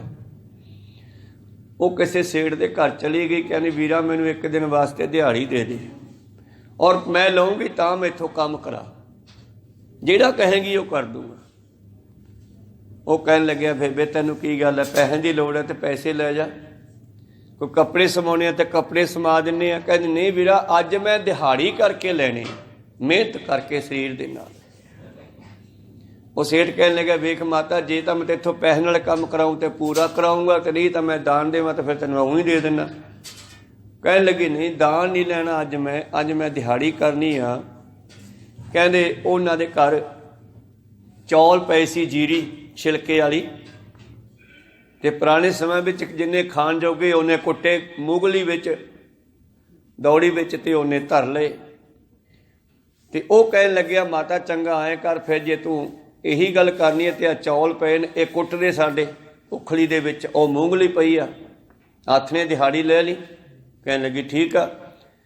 ਉਹਨੇ ਟੋਕਰਾ ਜਾਂ ਬੱਠਲ ਚੌਲਾਂ ਦਾ ਭਰ ਕੇ ਧਰਤਾ। ਹੁਣ ਵੱਡੀ ਉਮਰ ਹੈ, ਕੰਮ ਕਦੇ ਕੀਤਾ ਨਹੀਂ, ਹੱਥ ਵੀ ਸੋਹਲ ਹੋਏ ਵੇ ਹੈ, ਤੇ ਮੂੰਗਲੀ ਚਲਾਉਂਦਿਆਂ ਆਥਣ ਤੱਕ ਛਾਲੇ ਪੈ ਗਏ ਹੱਥਾਂ ਤੇ। ਕੋ ਸਤਨਾਮ ਸ੍ਰੀ। ਪਹਿਲਾਂ ਛਾਲੇ ਹੋ ਗਏ, ਫਿਰ ਛਾਲੇ ਫੁੱਟ ਗਏ, ਪਾਣੀ 'ਚ ਆਉਂਦਾ ਸਾਰਾ। ਜਦੋਂ ਬੱਠਲ ਕੁੱਟ ਕੇ ਛੱਟ ਕੇ ਚੌਲ ਵਿੱਚੋਂ ਪਾਸੇ ਕਰਕੇ ਛਿਲਕਾ ਪਾਸੇ ਕੱਢ ਕੇ ਫੜਾ ਤੇ ਕਹਿੰਦੇ ਲਓ ਸੇਠ ਜੀ। ਤੇ ਸੇਠ ਨੇ ਕਹਿੰਦੇ ਉਸ ਨੂੰ ਜਿੰਨੀ ਦਿਹਾੜੀ ਬਣਦੀ ਸਾਰੇ ਦਿਨ ਦੀ ਓਨੀ ਦਿੱਤੀ, ਉਹਨੇ ਲਈ ਵੀ ਓਨੀ। ਔਰ ਉਹ ਦਿਹਾੜੀ ਲੈ ਕਰਕੇ ਬੀਬੀ ਸਮੋ ਆਥਣ ਹੋ ਗਿਆ ਸੀਗਾ, ਉਧਰੋਂ ਰਹਿ ਰਸ ਦਾ ਸਮਾਂ ਹੋ ਗਿਆ। ਜਦੋਂ ਲਿਖਾਉਣ ਵਾਸਤੇ ਆਈ ਸੌਣ ਮੱਲ ਕੋਲੇ, ਉਹ ਗਾਂ ਰਹਿ ਰਸ ਕਰੀ ਜਾਂਦਾ ਸੀ। ਇਹ ਕਹਿੰਦੀ ਮੇਰਾ ਨਾਮ ਲਿਖ ਦੇ ਭਾਈ, ਆਹ ਲੈ ਭੇਟਾ। ਕਹੋ ਸਤਨਾਮ ਸੀ। ਉਹ ਅੱਗੋਂ ਹੱਥ ਨਾਲ ਇਸ਼ਾਰਾ ਕੀਤਾ, ਬੇਬੇ ਕਹੇ ਤੂੰ ਭਾਈ ਆ ਫੜ ਲਾ ਤੇ ਮੇਰਾ ਨਾਂ ਲਿਖ ਦੇ। ਉਹ ਲੜ ਪਿਆ। ਉਸ ਸੇਠ ਨੇ ਕੀ ਦਿੱਤਾ ਉਹਨਾਂ ਨੂੰ, ਮਾਤਾ ਨੂੰ, ਉਹਨਾਂ ਚੌਲਾਂ ਦੇ ਵਿੱਚੋਂ ਹੀ ਚੌਲਾਂ ਦਾ ਬੁੱਕ ਭਰ ਕੇ ਦੇ ਦਿੱਤਾ ਵੀ ਆਹ ਲੈ ਚੱਕ ਝੋਲੀ 'ਚ ਪਾ। ਚੌਲਾਂ ਦਾ ਬੁੱਕ ਕੱਢਿਆ ਹੋਇਆਂ ਦਾ ਫੜਾਤਾ। ਉਵੇਂ ਜਿਵੇਂ ਝੋਲੀ 'ਚ ਚੌਲ ਲੈ ਕਰਕੇ ਤੇ ਆ ਗਈ ਵੀ ਲੈ ਭਾਈ ਆਹ ਮੇਰੀ ਭੇਟ ਆ, ਇੰਨੇ ਕੁ ਚੌਲ ਬੁੱਕ ਵਿੱਚ ਪਾ ਦੇ। ਤੇ ਸੌਣ ਵੱਲ ਦੇਖ ਕੇ ਉਹਦੇ ਬੁੱਕ ਚੌਲ ਤੇ ਕੁਝ ਰਹਿ ਰਸ ਕਰੀ ਜਾਂਦਾ ਸੀ। ਕਹਿੰਦਾ ਗੁਰੂ ਰਾਮਦਾਸ ਤੇਰੇ ਇੰਨੇ ਚੌਲਾਂ ਦਾ ਭੁੱਖਾ ਨਹੀਂ ਗਾ, ਜਾ ਵਗ ਜਾ, ਮੈਂ ਪਾਠ ਕਰੀ ਜਾਂਦਾ, ਤੇਰੇ ਬੁੱਕ ਚੌਲਾਂ ਦਾ ਭੁੱਖਾ ਨਹੀਂ ਗੁਰੂ ਰਾਮਦਾਸ, ਨਹੀਂ ਲਿਖਿਆ ਜਾਂਦਾ ਨਾਮ ਤੇਰਾ। ਗੁੱਸੇ 'ਚ ਬੋਲਿਆ। ਉਹ ਵਿਚਾਰੀ ਬੇਬੇ ਫਿਰ ਪੁੱਠੀ ਮੁੜ ਗਈ, ਦੂਰ ਜਾ ਕੇ ਫਿਰ ਬੈਠ ਕੇ ਰੋਣ ਲੱਗੀ। ਉਹ ਸਿੱਖ ਫਿਰ ਉਹਦੇ ਕੋਲ ਆ ਗਿਆ, ਕਹਿਣ ਲੱਗਿਆ ਹੁਣ ਕੀ ਹੋ ਗਿਆ। ਕਹਿੰਦੀ ਵੀਰਾ ਪਿਛਲੇ ਦੁੱਖ ਤਾਂ ਮੈਂ ਝੱਲ ਗਏ, ਪਤੀ ਦਾ ਜਿਹੜਾ ਵਿਛੋੜਾ ਸੀ ਉਹ ਵੀ ਝੱਲ ਲਿਆ ਮੈਂ, ਪਰ ਜਿਹੜਾ ਅੱਜ ਮੈਨੂੰ ਫਟਕਾਰ ਪਈ ਹੈ ਨਾ, ਇਹ ਤਾਂ ਮੈਥੋਂ ਜ਼ਿੰਦਗੀ ਭਰ ਨਹੀਂ ਝੱਲੀ ਜਾਣੀ। ਕਹੋ ਸਤਨਾਮ ਸ੍ਰੀ। 4 ਕੁੰਟ ਦਾ ਦਿਸ ਭਰਮੇ ਥਾਕੇ ਆਏ ਪ੍ਰਭ ਕੀ ਸ਼ਾਮ। ਤੇ ਜੇ ਗੁਰੂ ਕੋਲੇ ਸ਼ਰਨ ਨਾ ਮਿਲੇ ਤੇ ਫਿਰ ਬੰਦਾ ਕਿੱਥੇ ਜਾਵੇਗਾ। ਕਹੋ ਸਤਨਾਮ ਸ੍ਰੀ। 4 ਛਪੇਰਿਓਂ ਥੱਕ ਕੇ ਬੰਦਾ ਇੱਥੇ ਆਉਂਦਾ, ਇੱਥੋਂ ਝਿੜਕਾਂ ਪੈ ਜਾਣ, ਫਿਰ ਬੰਦਾ ਕਿੱਧਰ ਜਾਵੇ। ਕਹਿੰਦੀ ਮੈਂ ਹੁਣ ਕਿੱਧਰ ਜਾਵਾਂ ਦੱਸ। ਮੈਂ ਲਿਖਾਉਣ ਵਾਸਤੇ ਗਈ ਤੇ ਮੈਨੂੰ ਉਹ ਮਸੰਦ ਹੈ ਜਿਹੜਾ ਸਿੱਖ ਹੈ ਗੁਰੂ ਘਰ ਦਾ, ਉਹ ਮੈਨੂੰ ਕਹਿੰਦਾ ਜਾ ਲੈ ਜਾ, ਤੇਰੇ ਬੁੱਕ ਚੌਲਾਂ ਦਾ ਭੁੱਖਾ ਨਹੀਂ ਗੁਰੂ ਰਾਮਦਾਸ। ਸਿੱਖ ਕਹਿਣ ਲੱਗਿਆ ਬੇਬੇ ਰੋਂਦੀ ਕਿਉਂ ਹੈ, ਇਹਦਾ ਵੀ ਇੰਤਜ਼ਾਮ ਹੈਗਾ, ਜ਼ਰੂਰੀ ਨਹੀਂ ਨਾਂ ਲਿਖਾਉਣਾ, ਕਿਉਂਕਿ ਉਹਦੀ ਇੱਛਾ ਸੀ ਮੇਰਾ ਲਿਸਟ ਵਿੱਚ ਨਾਂ ਲਿਖਿਆ ਜਾਵੇ। ਜਿਵੇਂ ਆਮ ਖਿਆਲ ਹੁੰਦਾ ਕਿ ਅਸੀਂ ਪੱਖਾ ਲਵਾਇਆ, ਪੱਖੇ 'ਤੇ ਨਾਂ ਲਿਖੋ ਜੀ ਸਾਡਾ, ਕੂਲਰ 'ਤੇ ਸਾਡਾ ਨਾਂ ਲਿਖੋ, ਉਹ ਤਾਂ ਹੈ ਵਡਿਆਈ ਵਾਸਤੇ, ਪਰ ਇਹ ਨਾਂ ਲਿਖਣੇ ਸੀਗੇ ਅਰਦਾਸ ਕਰਨ ਵਾਸਤੇ ਸਾਰਿਆਂ ਦੀ। ਕਹੋ ਸਤਨਾਮ ਸੀ। ਲਿਸਟ ਬਣਾਉਣੀ ਸੀ। ਉਹ ਕਹਿੰਦੀ ਵੀਰਾ ਮੇਰਾ ਨਾਂ ਨਹੀਂ ਲਿਖਿਆ ਗਿਆ, ਸਾਰਾ ਕਸ਼ਮੀਰ ਤਰ ਜੂਗਾ, ਮੈਂ ਇਕੱਲੀ ਰਹਿ ਜੂੰਗੀ। ਤੇ ਅੱਗੋਂ ਐਂ ਬੋਲਿਆ ਮੈਨੂੰ ਉਹ ਸਿੱਖ। ਉਹ ਕਹਿਣ ਲੱਗਿਆ ਫਿਕਰ ਨਾ ਕਰ ਬੇਬੇ, अपना गुरु अंतरजामी है, जानी जाना, तू ऐदा कर, वो चौल पे है ना अपने बुक चौल वो सिटिया जाके को सतनाम सी, बस आपदे मनों ही अरदास कर दे, सार जानदा। तां गुरु प्यारिओ वो बेबे गई, चौल वे सिटे आई, मन नूं शांति आई, पर एक गल रड़कदी रही भी कागज ते मेरा नाम क्यों नहीं लिखिया उन्हें, को सतनाम सी। तो गुरु प्यारिओ हुण की होया, ये सारे मसंद अपना सारा समान इकट्ठा करके गुरु अर्जन देव महाराज जी को ले आए। जदों सतगुरां दे हजूरी दे विच सारे मसंद गड्ढे भर के राशन दे, सारे इलाकिਆਂ चों 22 मसंद सी, 22 ਦੇ 22 आउंदे आ। वारी वारी कदे पंजाब वालियां दी अरदास हुंदी आ, कदे दूजे इलाके वालियां दी, कदे दूजे इलाके वालियां दी, कदे कश्मीर वालियां दी। हुण कश्मीर वालियां दा टाइम आया। भाई गुरदास जी खड़े होके लिस्ट पढ़ते आ और बाबा बुढ़ा जी अरदास करते आ, ते गुरु अर्जन देव जी फिर बचन करते आ, निहाल सिखो निहाल। ते हुण माता उड़ीक रही आ किदन कश्मीर वाले दी अरदास होगी। अरदास विच वो भी चली गई, चलो नाल ही चली गई। ते जदों कहंदे अरदास दे वास्ते भाई गुरदास जी ने लिस्ट पढ़नी शुरू की, ते गुरु अर्जन देव जी कहंदे ठहर जाओ, ये लिस्ट अधूरी है, हजे नहीं पढ़नी, को सतनाम सी। ये लिस्ट अधूरी आ, ये विच पूरे नाम नहीं लिखे गए। जिहड़ा मसंद सीगा वो घबरा गया भी मैं यार चोरी तो कोई कीती नहीं, जिहड़ा जिहड़ा समान लोगों का आया मैं जमा कर लिया और जमा कराता राशन। जिहड़ा कीमती समान सी सोना चांदी या पैसे, वो मैं पैसे खजाने जमा कराते। गुरु साहब ने रोक दिता। बाबा बुढ़ा जी कहने जी की हो गया? कहते ये विच पूरे नाम नहीं लिखे गए, हले खड़ा करो मसंद किहड़ा कश्मीर का सौनमल। खड़ा हो गया, हथ बन के, हाँ बई ये लिस्ट अधूरी है तेरी। कहना महाराज मैं तो कोई भी चोरी नहीं की, कोई ये विचों ठगी नहीं मारी, जिन्ना समान मिलिया सारा जमा कराता। कहते नहीं हजे भी एक नाम रहिंदा है ये, को सतनाम सी। कहते धन गुरु अर्जन देव जी आसन तो उठे, इदा चलते चलते पहला मनुखों के वल निगाह मारदी आ, कल्ले कल्ले चेहरे नूं वेखदे आ, क्योंकि सिख अरदास करदा साडा चेहरा गुरु के सामने आ जांदा जे तनों मनों अरदास करिए, को सतनाम सी। गुरु वेख लैंदा भी आ सिख मैनूं अरदास कर रहे है। तुसीं वीडियो कॉल मोबाइल ते लाउणे हो ना, ये गुरु साहब कोले पहले चलदी आ, को सतनाम सी। जिथे मर्जी खड़ के अरदास करो तुहानूं गुरु देख लैंदा। हुण बेबे दा चेहरा तो पातशाह ने वेख्या सी ना अपने अनुभव दे विच, अंतरजामता विच, पर उस बेबे का नाम लिस्ट विच है नहीं सी। सतगुरु ये भी जानते सी, को सतनाम सी। पहला बजुर्गों दे इधर नूं गए, फिर इधरले पासे वेख रहे आ, माइयां दे विचों खोज रहे ने उस माई नूं जिहदा नाम नहीं लिखिया। चलदे चलदे लंगर वाले पासे चले गए, अधरों एक माई आ रही आ रौला पाउंदी वे भाई मेरे ते कृपा हो गई, बाबे नानक दे दर्शन हो गए, मैनू झलकारे पैंदे आ। गुरु अर्जन देव जी कहते चुप कर जा, जे कोई कणका मिल जे ना सांभी लै, खंडियाई दा नहीं हुंदा। वो मस्त हो गई सी। दो सिखां नूं कहंदे इहनूं फड़ के लिजा के स्टेज कोले बिठाओ। दो सिख उहनूं फड़ के लिजा के उत्थे बिठाउंदे आ, पर हले वो माता नहीं लभी जिहदे नाम नहीं लिखिया गया। चलदे चलदे जदों पिछे पहुंचे तो एक माई बैठी आ, गोडियां विच सिर दे के सोचां च डुੱਬी है भी अज कश्मीर वाल दी अरदास होनी सी ते मेरा नाम नहीं लिखिया। रौला जिहा पै गया, पता नहीं किहदा नाम नहीं लिखिया। हो सकदा कोई किसी ने वड्डी भारी चीज़ दित्ती होवे कीमती, हो सकदा मसंद ने उहदा नाम ना लिखिया होवे। मेरे चौलों तो कौन पुछदा, मेरे बुक चौलों तो कौन पुछदा है। हो सकदा कोई वड्डी चीज़ रह गई होवे लिखण बल्ले।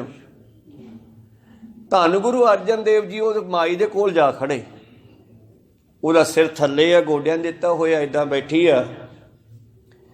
गुरु अर्जन देव जी कहते बेबे रो क्यों रही आ? उन्हें सिर तां नहीं चक्के, उवें बोलदी आ वे भाई पुछण वालिया की दसां। सारे इलाकिਆਂ ਦੇ ਲੋਕਾਂ ਦੀਆਂ ਅਰਦਾਸਾਂ हो रही न, सारे तरी जाते हैं। अज कश्मीर वालियां दी अरदास है तो मैं कश्मीरों आई हाँ। ਤੇ ਅੱਜ ਕਸ਼ਮੀਰ ਵਾਲੇ ਲੋਕ ਤਰ ਜਾਣਗੇ ਤੇ ਮੈਂ ਰਹਿ ਜਾਣਾ ਤੇ ਮੇਰਾ ਨਾਂ ਨਹੀਂ ਲਿਸਟ 'ਚ ਲਿਖਿਆ ਗਿਆ। ਤੇ ਪਾਤਸ਼ਾਹ ਇਸੇ ਮਾਈ ਨੂੰ ਭਾਲਦੇ ਸੀ। ਕੋ ਸਤਨਾਮ ਸੀ। ਕਹਿਣ ਲੱਗੇ ਮਾਤਾ ਸਿਰ ਤਾਂ ਚੱਕ। ਪਾਤਸ਼ਾਹ ਨੇ ਸਿਰ ਤੇ ਹੱਥ ਰੱਖ ਕੇ ਉਹਦਾ ਮੂੰਹ ਵੇਖਿਆ, ਕਹਿੰਦੇ ਤਾਂ ਉਹੀ ਮਾਈ ਆ। ਬਾਹੋਂ ਫੜ ਕੇ ਉਹਨੂੰ ਲਿਆਏ ਸਟੇਜ ਦੇ ਕੋਲ। ਪਹਿਲਾਂ ਤਾਂ ਉਹਨੂੰ ਧੀਰਜ ਦਿੰਦੇ ਆ, ਬੇਬੇ ਇਹ ਕਾਗਜ਼ ਤਾਂ ਪਾਟ ਜਾਣੇ ਆ, ਅੱਗ 'ਚ ਪਾ ਦਈਏ ਤੇ ਖਤਮ ਹੋ ਜਾਣੇ ਆ, ਪਾਣੀ 'ਚ ਘੁਲ ਜਾਣੇ ਆ। ਤੇਰਾ ਨਾਂ ਤਾਂ ਮੈਂ ਆਪਦੀ ਪੱਟੀ ਤੇ ਲਿਖੀ ਫਿਰਦਾ, ਹਿਰਦੇ ਦੀ ਪੱਟੀ ਤੇ, ਜਿਹੜਾ ਰਹਿੰਦੀ ਦੁਨੀਆ ਤੱਕ ਰਹੇਗਾ। ਹੁਣ ਕਹੋ ਸਤਨਾਮ ਸੀ। ਤੇਰਾ ਨਾਮ ਤੂੰ ਫਿਕਰ ਨਾ ਕਰ, ਤੇਰਾ ਨਾਂ ਕਾਗਜ਼ ਤੇ ਨਹੀਂ ਲਿਖਿਆ ਗਿਆ, ਕੋਈ ਗੱਲ ਨਹੀਂ, ਮੈਂ ਤਾਂ ਤੇਰਾ ਨਾਂ ਦਿਲ ਤੇ ਲਿਖ ਲਿਆ। ਹੁਣ ਇਹ ਰਹਿੰਦੀ ਦੁਨੀਆ ਤੱਕ ਦੁਨੀਆ ਗੱਲ ਕਰੂਗੀ ਤੇਰੀ, ਤੇਰਾ ਨਾਂ ਲਿਆ ਕਰੂਗੀ। ਸੰਮੋ, ਮਾਈ ਦਾ ਨਾਂ ਸੀ ਸੰਮੋ। ਤੇ ਫਿਰ ਉੱਥੇ ਲਿਆਏ ਸਟੇਜ ਕੋਲੇ ਉਸ ਮਾਤਾ ਨੂੰ ਧੀਰਜ ਦੇ ਕੇ। ਜਦ ਉਹਨੇ ਚਿਹਰਾ ਤਾਂ ਚੱਕੇ, ਇੱਥੇ ਗੁਰੂ ਸਾਹਿਬ ਸੀਗੇ, ਹੈਰਾਨ ਹੋ ਗਈ। ਤਾਂ ਗੁਰੂ ਪਿਆਰਿਓ ਪਾਤਸ਼ਾਹ ਜੀ ਦੀ ਹਜ਼ੂਰੀ ਦੇ ਵਿੱਚ ਆ ਕੇ ਸਟੇਜ ਕੋਲੇ ਖੜ ਕੇ ਕਹਿੰਦੇ, ਸੌਣ ਮੱਲ ਇਹ ਮਾਈ ਤੇਰੇ ਕੋਲ ਆਈ ਸੀ ਨਾ ਚੌਲ ਲੈ ਕੇ। ਥਰ ਥਰ ਕੰਬਣ ਲੱਗਿਆ ਵੀ ਆ ਤਾਂ ਭੇਤ ਖੁੱਲ੍ਹ ਗਿਆ। ਆਖਿਆ ਮੈਂ ਮਾਈ ਨੂੰ ਝਿੜਕਿਆ ਸੀਗਾ ਵਿਚਾਰੀ ਨੂੰ। ਤੇ ਪਤਾ ਨਹੀਂ ਗੁਰੂ ਸਾਹਿਬ ਹੁਣ ਕੀ ਕਹਿਣਗੇ, ਪਰ ਗੁਰੂ ਸਾਹਿਬ ਨੇ ਉਹਨੂੰ ਵੀ ਸਮਝਾਇਆ ਵੀ ਪਿਆਰ ਨਾਲ ਬੋਲੀ ਦਾ ਹੁੰਦਾ ਸੰਗਤ ਨਾਲ। ਦੂਸਰਾ ਉਸ ਮਾਈ ਨੂੰ ਧੀਰਜ ਦਿੱਤਾ। ਤੇ ਬਾਬਾ ਬੁੱਢਾ ਜੀ ਨੂੰ ਕਹਿੰਦੇ ਪਹਿਲਾਂ ਇਹ ਮਾਈ ਦੀ ਅਰਦਾਸ ਕਰੋ। ਕਹੋ ਸਤਨਾਮ ਸਿੰਘ। ਸਭ ਤੋਂ ਪਹਿਲਾਂ ਤੇਰੀ ਅਰਦਾਸ ਹੋਊਗੀ। ਹੁਣ ਸਮੋ ਕਸ਼ਮੀਰ ਦੀ ਵੀ ਹੋਊਗੀ ਨਾਲ, ਪਹਿਲਾ ਨਾਮ ਤੇਰਾ ਲਿਆ ਜਾ, ਪਹਿਲੀ ਲਿਸਟ ਉੱਤੇ ਨਾਮ ਤੇਰਾ ਹੀ ਹੋਊਗਾ। ਕਹੋ ਸਤਨਾਮ ਸ੍ਰੀ। ਤਾਂ ਫਿਰ ਲਿਸਟ ਪੂਰੀ ਹੋਈ ਉਹ। ਤੇ ਧੰਨ ਗੁਰੂ ਅਰਜਨ ਦੇਵ ਜੀ ਦੀ ਹਜ਼ੂਰੀ ਵਿੱਚ ਭਾਈ ਗੁਰਦਾਸ ਜੀ ਨੇ ਫਿਰ ਲਿਸਟ ਪੜ੍ਹੀ। ਪਹਿਲਾਂ ਬੀਬੀ ਸਮੋ ਦਾ ਨਾਮ ਲਿਆ, ਫਿਰ ਸਾਰੀ ਕਸ਼ਮੀਰ ਦੀ ਸੰਗਤ ਦਾ ਨਾਮ ਲਿਸਟ ਪੜ੍ਹੀ, ਫਿਰ ਬਾਬਾ ਬੁੱਢਾ ਜੀ ਨੇ ਅਰਦਾਸ ਕੀਤੀ। ਤੇ ਧੰਨ ਗੁਰੂ ਅਰਜਨ ਦੇਵ ਜੀ ਕਹਿੰਦੇ ਨਿਹਾਲ ਨਿਹਾਲ ਸਿੱਖੋ, ਨਿਹਾਲ। ਤੇ ਸਾਰੀ ਸੰਗਤ ਨਿਹਾਲ ਹੋ ਗਈ। ਇਸ ਕਰਕੇ ਸਾਡੇ ਕੋਲੇ ਗੁਰੂ ਸਾਹਿਬ ਨੂੰ ਦੇਣ ਨੂੰ ਕੀ ਚੀਜ਼ ਹੈ? ਦਸਾਂ ਨੌਹਾਂ ਦੀ ਕਿਰਤ। 10ਵੇਂ ਪਾਤਸ਼ਾਹ ਕੀ ਮੰਗਦੇ ਆ? ਸਾਬਤ ਸੂਰਤ। ਇਨ ਸਿੱਖਣ ਕੇ इन पुत्रन के शीस पर वार दिए सुत चार, चार मुआ तो क्या हुआ जीवत कई हजार खैर भेटा। चार कोंट दे दिस भर में थाके आए प्रभ की साम। धेन दुधे ते बाहरी किते ने आवे काम। सिखा तेरे कोल है की, तू की भेट लैके आया है? दुध तो बगैर तो गां नूं भी कोई नहीं जीरा चारा पाउंदा। जल बिनसा कुमलावती उपजै नाही दाम। पानी तो बगैर तो दरख्तां दे पत्ते भी निकलते सुक जाते हैं। ते भगती तो बगैर साडी आत्मा तृप्त नहीं हुंदी, ते गुणा तो बगैर भगती नहीं हुंदी। बिन गुण कीते भगत ना होए। बसंत की वार महल पंजवा हर का नाम ध्याए कै हो हरिया भाई। कर्म लिखनते पाई है एह रुत सुहाई। तो इस करके गुरु प्यारिओ ਉਹਦੇ ਪੱਤੇ ਨਿਕਲਣਗੇ, ਇਹਦੇ ਵਿੱਚ ਗੁਣ ਪੈਦਾ ਹੋਣਗੇ। ਵਾਹਿਗੁਰੂ ਮੰਤਰ ਦਾ, ਗੁਰਮੰਤਰ ਦਾ ਜਾਪ ਕਰਕੇ। ਕਹੋ ਸਤਨਾਮ ਸ੍ਰੀ। ਹਰ ਨਹਾ ਨ ਮਿਲੀਐ ਸਾਜਨੈ ਕਤ ਪਾਈਐ ਵਿਸ਼ਰਾਮ। ਜਿਸ ਤਰ੍ਹਾਂ ਉਸ ਬੀਬੀ ਸਮੋ ਨੂੰ ਉਹਨਾਂ ਚਿਰ ਸ਼ਾਂਤੀ ਨਹੀਂ ਆਈ ਜਿੰਨਾ ਚਿਰ ਗੁਰੂ ਸਾਹਿਬ ਨੇ ਉਸ ਤੇ ਕਿਰਪਾ ਨਹੀਂ ਕੀਤੀ।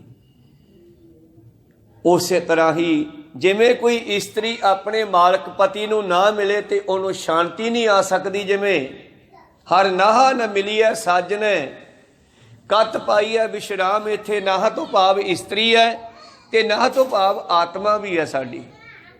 ਜਿੰਨਾ ਚਿਰ ਸਾਡੀ ਆਤਮਾ ਪਰਮਾਤਮਾ ਨਾਲ ਨਹੀਂ ਮਿਲ ਜਾਂਦੀ ਇਹਨੂੰ ਵੀ ਸ਼ਾਂਤੀ ਨਹੀਂ ਆ ਸਕਦੀ। ਜਿਵੇਂ ਉਹ ਮਾਈ ਦੀ ਕਹਾਣੀ ਆ। ਖੈਰ ਪ੍ਰੀਤਮ ਜੀ ਕਹਿੰਦੇ ਜਿਤ ਘਰ ਹਰ ਕੰਤ ਨ ਪ੍ਰਗਟੀ ਭੱਠ ਨਗਰ ਸੇ ਗਰਾਮ। ਜਿਸ ਘਰ ਦੇ ਵਿੱਚ ਘਰ ਦਾ ਮਾਲਕ ਨਹੀਂ ਆਉਂਦਾ ਉਹ ਘਰ ਵੀ ਦੁਖੀ ਹੈ ਨਾ। ਬੱਚਿਆਂ ਦਾ ਬਾਪ ਹੱਥ ਨੇ ਘਰੇ ਨਾ ਆਵੇ ਤੇ ਸਾਰਾ ਪਰਿਵਾਰ ਟੈਨਸ਼ਨ 'ਚ ਪੈ ਜਾਂਦਾ। ਤੇ ਪਰਮੇਸ਼ਰ ਦਾ ਘਰ ਕਿਹੜਾ? ਇਹ ਸਰੀਰ ਸਾਡੇ ਸਰੀਰਾਂ ਵਿੱਚੋਂ ਵਸਦਾ। ਜੇ ਇਹਦੇ ਵਿੱਚ ਉਹਦੀ ਯਾਦ ਹੀ ਨਹੀਂ ਆਉਂਦੀ ਫਿਰ ਇਹ ਵੀ ਤਪਦਾ ਹੈ। ਕਹੋ ਸਤਨਾਮ ਸ੍ਰੀ। ਫਿਰ ਇਹ ਵੀ ਤਪਦਾ। ਜਿਤ ਘਰ ਹਰ ਕੰਤ ਨ ਪ੍ਰਗਟੀ। ਕਾਇਆ ਕਾਮਨ ਸਦਾ ਸੁਹੇਲੀ ਪਿਰ ਵਸੈ ਜਿਸ ਨਾਲੇ। ਕਾਇਆ ਸਾਡਾ ਸਰੀਰ ਤੇ ਕਾਮਨ ਇਸਤਰੀ, ਇਹਦਾ ਪਤੀ ਹੈ ਸ਼ਬਦ ਵਾਹਿਗੁਰੂ ਵਾਹਿਗੁਰੂ ਵਾਹਿਗੁਰੂ, ਤੇ ਉਹਦਾ ਪਤੀ ਆ ਮਨੁੱਖ ਕੋ ਸਤਨਾਮ ਸ੍ਰੀ। ਜਿਵੇਂ ਉਹ ਆਪਣੇ ਪਤੀ ਨਾਲ ਸੁਖੀ ਤੇ ਖੁਸ਼ ਰਹਿੰਦੀ ਹੈ, ਇਵੇਂ ਸਾਡੀ ਬਾਡੀ ਜਿਹੜੀ ਹੈ ਵਾਹਿਗੁਰੂ ਵਾਹਿਗੁਰੂ ਜਪ ਕੇ ਸ਼ਬਦ ਗੁਰੂ ਨਾਲ ਜੁੜ ਕੇ ਖੁਸ਼ ਰਹੂਗੀ, ਸੁਖੀ ਵਸੂਗੀ। ਕੋ ਸਤਨਾਮ ਸ੍ਰੀ। ਪ੍ਰੀਤਮ ਜੀ ਕਹਿੰਦੇ ਜਿਤ ਘਰ ਹਰ ਕੰਤ ਨ ਪ੍ਰਗਟਈ, ਭੱਠ ਨਗਰ ਸੇ ਗ੍ਰਾਮ। ਉਹ ਨਗਰ, ਉਹ ਸਰੀਰ, ਉਹ ਪਿੰਡ। ਪਿੰਡ ਪਿੰਡ ਨੂੰ ਵੀ ਕਹਿੰਦੇ ਆ ਤੇ ਪਿੰਡ ਸਾਡੇ ਪਿੰਡੇ ਸਰੀਰ ਨੂੰ ਵੀ ਕਹਿੰਦੇ ਆ। ਉਹ ਨਗਰ, ਉਹ ਪਿੰਡ ਦੁਖੀ ਹੁੰਦੇ ਆ ਜਿਸ ਵਿੱਚ ਉਸ ਦਾ ਮਾਲਕ ਨਹੀਂ ਵਸਦਾ। ਜਿਤ ਘਰ ਹਰ ਕੰਤ ਨ ਪ੍ਰਗਟੀ, ਭੱਠ। ਭੱਠ ਪਵੇ ਸੋਨਾ ਜਿਹੜਾ ਕੰਨਾਂ ਨੂੰ ਖਾਵੇ। ਭਾਵ ਭੱਠ ਦਾ ਮਤਲਬ ਬੇਕਾਰ। ਜਿਹੜਾ ਦੁੱਖ ਹੈ ਇਹ ਬੇਕਾਰ ਹੈ। ਕਿਉਂ? ਕਿਉਂਕਿ ਇਹਦੇ ਵਿੱਚ ਇਹਦਾ ਮਾਲਕ ਨਹੀਂ ਵਸਿਆ। ਭੱਠ ਨਗਰ ਸੇ ਗ੍ਰਾਮ, ਸਰਬ ਸਿੰਗਾਰ ਤੰਬੋਲ ਰਸ। ਘਰ ਦੇ ਵਿੱਚ ਸਾਰੀਆਂ ਸਹੂਲਤਾਂ ਹੋਣ, 36 ਪ੍ਰਕਾਰ ਦੇ ਰਸ ਹੋਣ, ਇਸਤਰੀ ਕੋਲੇ ਹਰ ਤਰ੍ਹਾਂ ਦਾ ਸ਼ਿੰਗਾਰ ਕਰਨ ਦੇ ਕੱਪੜੇ, ਸੋਨਾ ਚਾਂਦੀ ਗਹਿਣਾ ਹੋਵੇ, ਸੁੰਦਰ ਸਰੀਰ ਵੀ ਹੋਵੇ, ਪਰ ਪ੍ਰਭ ਸੁਆਮੀ ਕੰਤ ਵਿਹੂਣੀਆਂ। ਪ੍ਰਭੂ ਤੋਂ ਬਗੈਰ ਆਤਮਾ, ਜੀਵਾਤਮਾ, ਸੁਆਮੀ ਗੁਰੂ ਤੋਂ ਬਗੈਰ ਮਨੁੱਖ। ਸੁਆਮੀ ਗੁਰੂ ਹੁੰਦਾ ਹੈ, ਪ੍ਰਭੂ ਪਰਮੇਸ਼ਰ ਹੁੰਦਾ ਹੈ, ਤੇ ਅੱਗੇ ਹੈ ਸ਼ਬਦ ਕੰਤ। ਜਿਵੇਂ ਇਸਤਰੀ ਪਤੀ ਤੋਂ ਬਗੈਰ ਦੁਖੀ ਆ। ਕੋ ਸਤਨਾਮ ਸ੍ਰੀ। ਇਹਨਾਂ ਤਿੰਨਾਂ ਨੂੰ ਜਮਦੂਤ ਪੈ ਜਾਂਦੇ ਨੇ। ਜਿਵੇਂ ਪ੍ਰਭ ਸੁਆਮੀ ਕੰਤ ਵਿਹੂਣੀਆਂ, ਮੀਤ ਸੱਜਣ ਸਭ ਜਾਮ। ਕਿਸੇ ਇਸਤਰੀ ਦਾ ਪਤੀ ਨਾ ਹੋਵੇ ਤੇ ਜਿਹੜਾ ਉਸ ਦਾ ਹੱਕ ਬਣਦਾ, ਉਸ ਦੀ ਜ਼ਮੀਨ, ਉਹਦੀ ਜਾਇਦਾਦ, ਉਸ ਤੇ ਦੂਜੇ ਲੋਕ ਨਿਗਾਹ ਰੱਖਣ ਲੱਗ ਜਾਂਦੇ ਆ। ਜਿਵੇਂ ਪ੍ਰਿਥੀ ਚੰਦ ਕਹਿਣਾ ਸੀਗਾ ਵੀ ਮਾਤਾ ਗੰਗਾ ਦੇ ਕਿਹੜਾ ਕੋਈ ਬੱਚਾ ਹੋਇਆ ਹੈ, ਇਹਨਾਂ ਨੇ ਮਰ ਜਾਣਾ, ਮੁੜ ਕੇ ਸਾਰਾ ਸਮਾਨ ਆਪਣਾ ਹੀ ਆ। ਤਾਂ ਜਮਦੂਤ ਬਣ ਗਏ ਨਾ ਉਹਦੇ ਵਾਸਤੇ ਉਹ। ਇਸੇ ਤਰ੍ਹਾਂ ਹੀ ਜਿਵੇਂ ਇਸਤਰੀ ਦੇ ਵਾਸਤੇ ਉਸਦੇ ਸਿਰ ਤੇ ਪਤੀ ਨਾ ਹੋਵੇ ਤੇ ਦੁਨੀਆ ਉਹਦੇ ਬਾਰੇ ਚੰਗਾ ਸੋਚਣਾ ਬੰਦ ਕਰ ਦਿੰਦੀ ਆ। ਕੋ ਸਤਨਾਮ ਸੀ। ਉਸੇ ਤਰ੍ਹਾਂ ਸਾਡੀ ਆਤਮਾ ਜਿਹੜੀ ਹੈ, ਜਿੰਨਾ ਚਿਰ ਪਰਮਾਤਮਾ 'ਚ ਨਹੀਂ ਮਿਲਦੀ ਓਨਾ ਚਿਰ ਇਹ ਟੇਢੀਆਂ ਜੂਨਾਂ ਵਿੱਚ ਭੜਕਦੀ ਰਹਿੰਦੀ ਹੈ। ਉਸੇ ਤਰ੍ਹਾਂ ਇਹ ਮਾਨਸ ਜਾਮਾ ਓਨਾ ਚਿਰ ਸਾਡਾ ਸਫਲਾ ਨਹੀਂ ਹੁੰਦਾ ਜਿੰਨਾ ਚਿਰ ਅਸੀਂ ਗੁਰੂ ਵਾਲੇ ਨਹੀਂ ਬਣ ਜਾਂਦੇ। ਕੋ ਸਤਨਾਮ ਸੀ। ਇਹਨਾਂ ਦੀ ਉਦਾਹਰਨ ਇਕੱਠੀ ਆ। ਪ੍ਰਭ ਸੁਆਮੀ ਕੰਤ ਵਿਹੂਣੀਆਂ, ਮੀਤ ਸੱਜਣ ਸਭ ਜਾਮ, ਨਾਨਕ ਕੀ ਬੇਨੰਤੀ ਆ। ਇਹ ਹਾਲ ਤਾਂ ਸਾਡਾ ਸੀਗਾ, ਸਾਰਿਆਂ ਦਾ, ਸੰਸਾਰ ਦਾ। ਹੁਣ ਗੁਰੂ ਅਰਜਨ ਦੇਵ ਜੀ ਸਾਨੂੰ ਦੱਸਦੇ ਆ, ਸਿੱਖਾ ਫਿਰ ਆਏ ਬੇਨਤੀ ਕਰ। ਗੁਰੂ ਕੋਲੇ ਆ ਹੀ ਗਿਆ, ਹੁਣ ਭਟਕਦਾ ਭਟਕਦਾ ਇਹਦੀ ਸ਼ਰਨ 'ਚ ਆ ਹੀ ਗਿਆ। 4 ਕੁੰਟ ਦਾ ਦਿਸ ਭਰਮੇ ਆਏ, ਥੱਕੇ ਆਏ ਪ੍ਰਭ ਕੀ ਸਾਹਮਣੇ। ਤੂੰ ਆ ਹੀ ਗਿਆ ਨਾ, ਇੱਥੇ ਬੇਨਤੀ ਕਰ। ਤੇ ਬੇਨਤੀ ਕਰਕੇ ਅਲੱਗ ਅਲੱਗ ਵਸਤੂਆਂ ਨਾ ਮੰਗ। ਮਾਰਾ ਕੀ ਕਹਾਂ ਮੰਗ, ਨਾਨਕ ਕੀ ਬੇਨੰਤੀ ਆ ਕਰ ਕਿਰਪਾ ਦੀਜੈ ਨਾਮ। ਮੈਨੂੰ ਉਹ ਨਾਮ ਦਿਓ ਜਿਹਦੇ ਨਾਲ ਸ਼ਾਂਤੀ ਆਊਗੀ। ਲੋਕ ਸਹੂਲਤਾਂ ਤੋਂ ਸ਼ਾਂਤੀ ਭਾਲਦੇ ਆ, ਏਸੀ ਲਾ ਕੇ ਸ਼ਾਂਤੀ ਭਾਲਦੇ ਆ। ਸ਼ਾਇਦ ਵੱਡੀ ਕਾਰ ਹੋਵੇ ਤਾਂ ਸ਼ਾਂਤੀ ਆ ਜੇ, ਸ਼ਾਇਦ ਵਧੀਆ ਕੋਠੀ ਮਿਲ ਜੇ ਤਾਂ, ਪਰ ਕਿਸੇ ਨੂੰ ਸ਼ਾਂਤੀ ਨਹੀਂ ਆਈ ਨਾਮ ਤੋਂ ਬਿਨਾਂ। ਪੁੱਛੋ ਬ੍ਰਹਮੈ ਨਾਰਦੈ, ਗੁਰ ਬਿਨ ਤਰਿਆ ਨਾ ਕੋਈ। ਗੁਰੂ ਗੁਰੂ ਗੁਰ ਕਰ ਮਨ ਮੋਰ, ਗੁਰੂ ਬਿਨਾ ਮੈਂ ਨਾਹੀ ਹੋਰ। ਗੁਰ ਕੀ ਟੇਕ ਰਹੋ ਦਿਨ ਰਾਤ, ਜਾ ਕੀ ਕੋਈ ਨਾ ਮੇਟਾ ਦਾ। ਇਸ ਕਰਕੇ ਪ੍ਰੀਤਮ ਜੀ ਕਹਿੰਦੇ, ਨਾਨਕ ਕੀ ਬੇਨੰਤੀ ਆ ਕਰ ਕਿਰਪਾ ਦੀਜੈ ਨਾਮ। ਤੇ ਨਾਲੇ ਬੇਨਤੀ ਕਰ, ਹਰ ਮੇਲੋ ਸੁਆਮੀ ਸੰਗ ਪ੍ਰਭ। ਜਾਂ ਇੱਥੇ ਆ ਕੇ ਅਰਦਾਸ ਕਰ ਵੀ ਨਾਮ ਦੇ ਦਿਓ ਜੀ, ਤੇ ਜਾਂ ਫਿਰ ਘਰੇ ਬੈਠ ਕੇ ਅਰਦਾਸ ਕਰ ਪਰਮੇਸ਼ਰ ਅੱਗੇ ਮੈਨੂੰ ਗੁਰੂ ਮਿਲਾ ਦਿਓ। ਦੋਨਾਂ ਚੋਂ ਕਿਸੇ ਨੂੰ ਵੀ ਕਹਿ ਦੇ। ਜੇ ਤੂੰ ਪਰਮੇਸ਼ਰ ਨੂੰ ਕਹਿ ਦੇਗਾ ਤਾਂ ਤੈਨੂੰ ਗੁਰੂ ਕੋਲੇ ਲਿਆਵੇਗਾ। ਜੇ ਤੂੰ ਗੁਰੂ ਕੋਲੇ ਆ ਕੇ ਕਹਿ ਦੇਗਾ ਤੈਨੂੰ ਪਰਮੇਸ਼ਰ ਨਾਲ ਮਿਲਾ ਦੂਗਾ। ਬਸ ਕੰਮ ਬਣ ਜਾਣਾ। ਕਹੋ ਸਤਨਾਮ ਸ੍ਰੀ। ਪ੍ਰੀਤਮ ਜੀ ਕਹਿੰਦੇ, ਹਰ ਮੇਲੋ ਸੁਆਮੀ ਸੰਗ ਪ੍ਰਭ। ਹੇ ਹਰੀ, ਮੈਨੂੰ ਵੀ ਗੁਰੂ ਨਾਲ ਮਿਲਾ ਦੇ। ਜਿਸ ਕਾ ਨਿਹਚਲ ਧਾਮ, ਜਿਹਦੇ ਘਰ ਵਿੱਚੋਂ ਮੁੜ ਕੇ ਮਰਨਾ ਨਹੀਂ ਪੈਂਦਾ। ਇੱਥੇ ਸਾਰੇ ਮਰਦੇ ਆ, भावें कोई वड्डा है भावें छोटा है, चाहे कीड़ी है चाहे हाथी है, सब ने मरना, जमना मरना रहना ही आ, यह मुकना नहीं गा। हाँ इनू मुकाउणा है ते आओ उस घरे चलीए जिथे मौत नहीं पैंदी, वो है परमेश्वर का घर। कहो सतनाम सी। जब गुरु सिख ने बेनती की, फिर अज का जो महीना है, अज का जो दिन है, इस महीने की आरंभता तो चेत महीने नाल भी हुंदी आ। गुरु प्यार मैं पहला बेनती की कि बाणी कोई एक पक्ष नहीं लैके चलती, बाणी चार पक्ष लैके चलती है। चेत शब्द चेत महीने का नाम भी है, ते चेत का मतलब साडी चेतना भी है, साडी सुरत भी है। सुरत विच शब्द का नाम चलना भी चेत है। कहो सतनाम। चेतना नौवें पातशाह का बचन, चेतना है तो चेत लै निस दिन में प्राणी, छिन छिन ओध बिहात है फूटै घट ज्यो पानी। हर गुण काहे न गावई मूर्ख अज्ञाना, झूठे लालच ला के नह मरण पछाना। अजहू कछ बिगड़ियो नहीं, अजहू आखिरी सवास तक भी गुरु सोनू समा दिंदा है। कहो सतनाम। जे मरदे मरदे भी तुसी मैनू याद कर लो, गुरु पातशाह कहंदे एक चीत जे एक छिन ध्यायो, काल फास के बीच ना आयो, मैं लै जूंगा आपदे घरे ओनू। कहो सतनाम सी।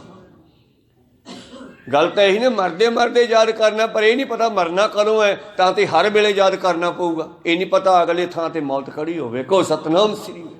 आपां नूं ये गल घो के रखी है जान के बई असी हमेशा याद रखीए मौत नूं ते रब नूं। प्रीतम जी कहंदे आओ बेनती करिए गुरु अगे कि महाराज कृपा करो मैनू नाम दी दात बख्शो। गुरु ने देती, हुण की कहंदा चेत नूं वाह गुरु वाह गुरु वाह गुरु।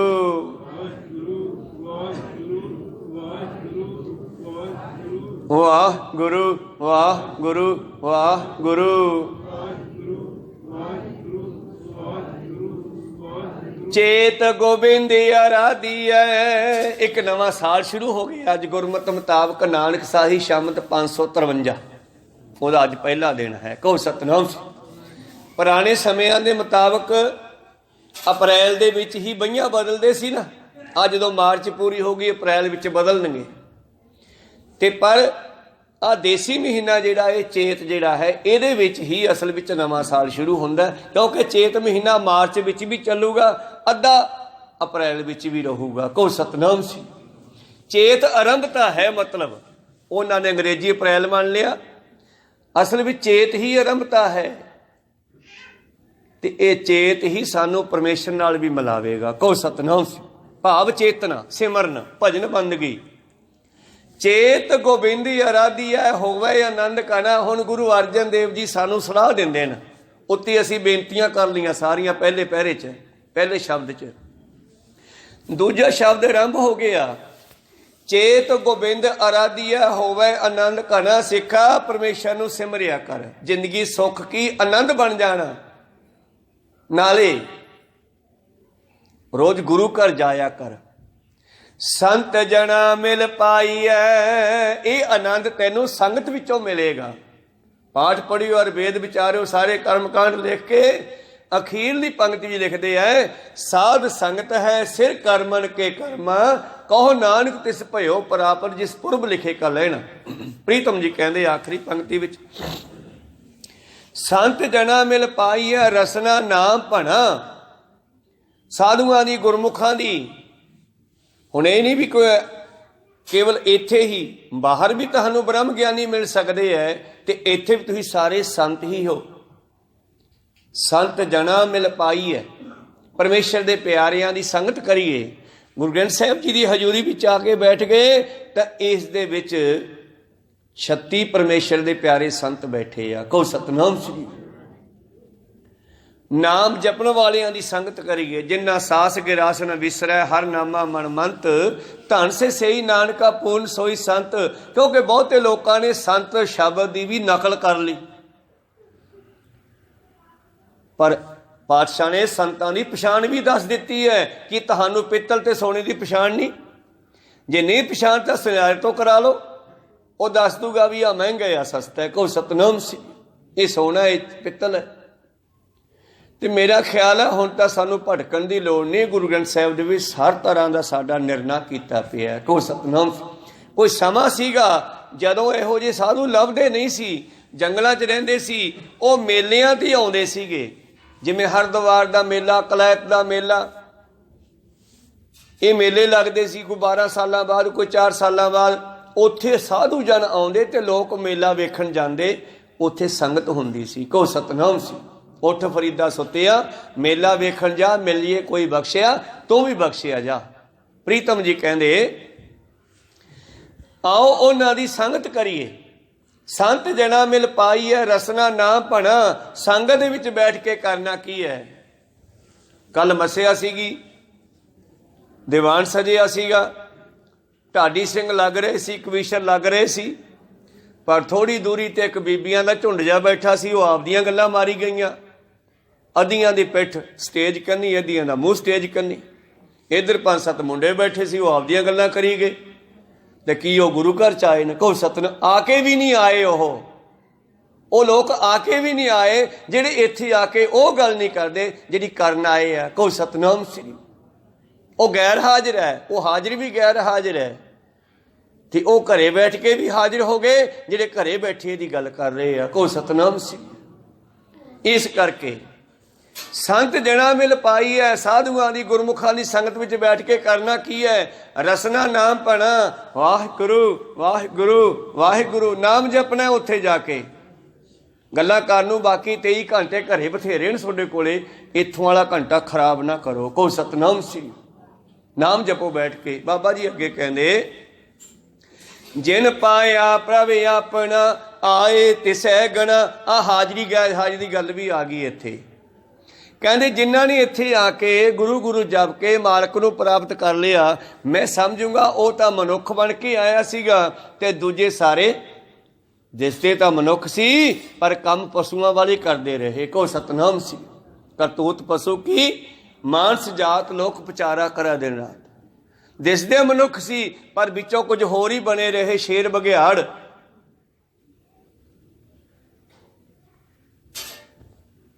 ਪ੍ਰੀਤਮ ਜੀ ਕਹਿੰਦੇ ਜਿਨ ਪਾਇਆ ਪ੍ਰਭ ਆਪਣਾ, ਆਏ ਤਿਸੇ ਗਣਾ। ਮੈਂ ਤਾਂ ਉਹਨੂੰ ਬੰਦਾ ਸਮਝਦਾ, ਬੰਦਾ ਹੋਏ ਸੋ ਬੰਦਗੀ ਗਾਹੇ, ਬੰਦਕ ਹੋਏ ਬੰਦ ਸੁਧ ਲਹੇ। ਆਪਣੇ ਆਪੇ ਦੀ ਖੋਜ ਕਰੇ ਔਰ ਬੰਦਾ ਤਾਂ ਜੇ ਬੰਦਗੀ ਕਰੇ, ਨਹੀਂ ਤਾਂ ਫਿਰ ਪਸ਼ੂ ਸਮਝੋ।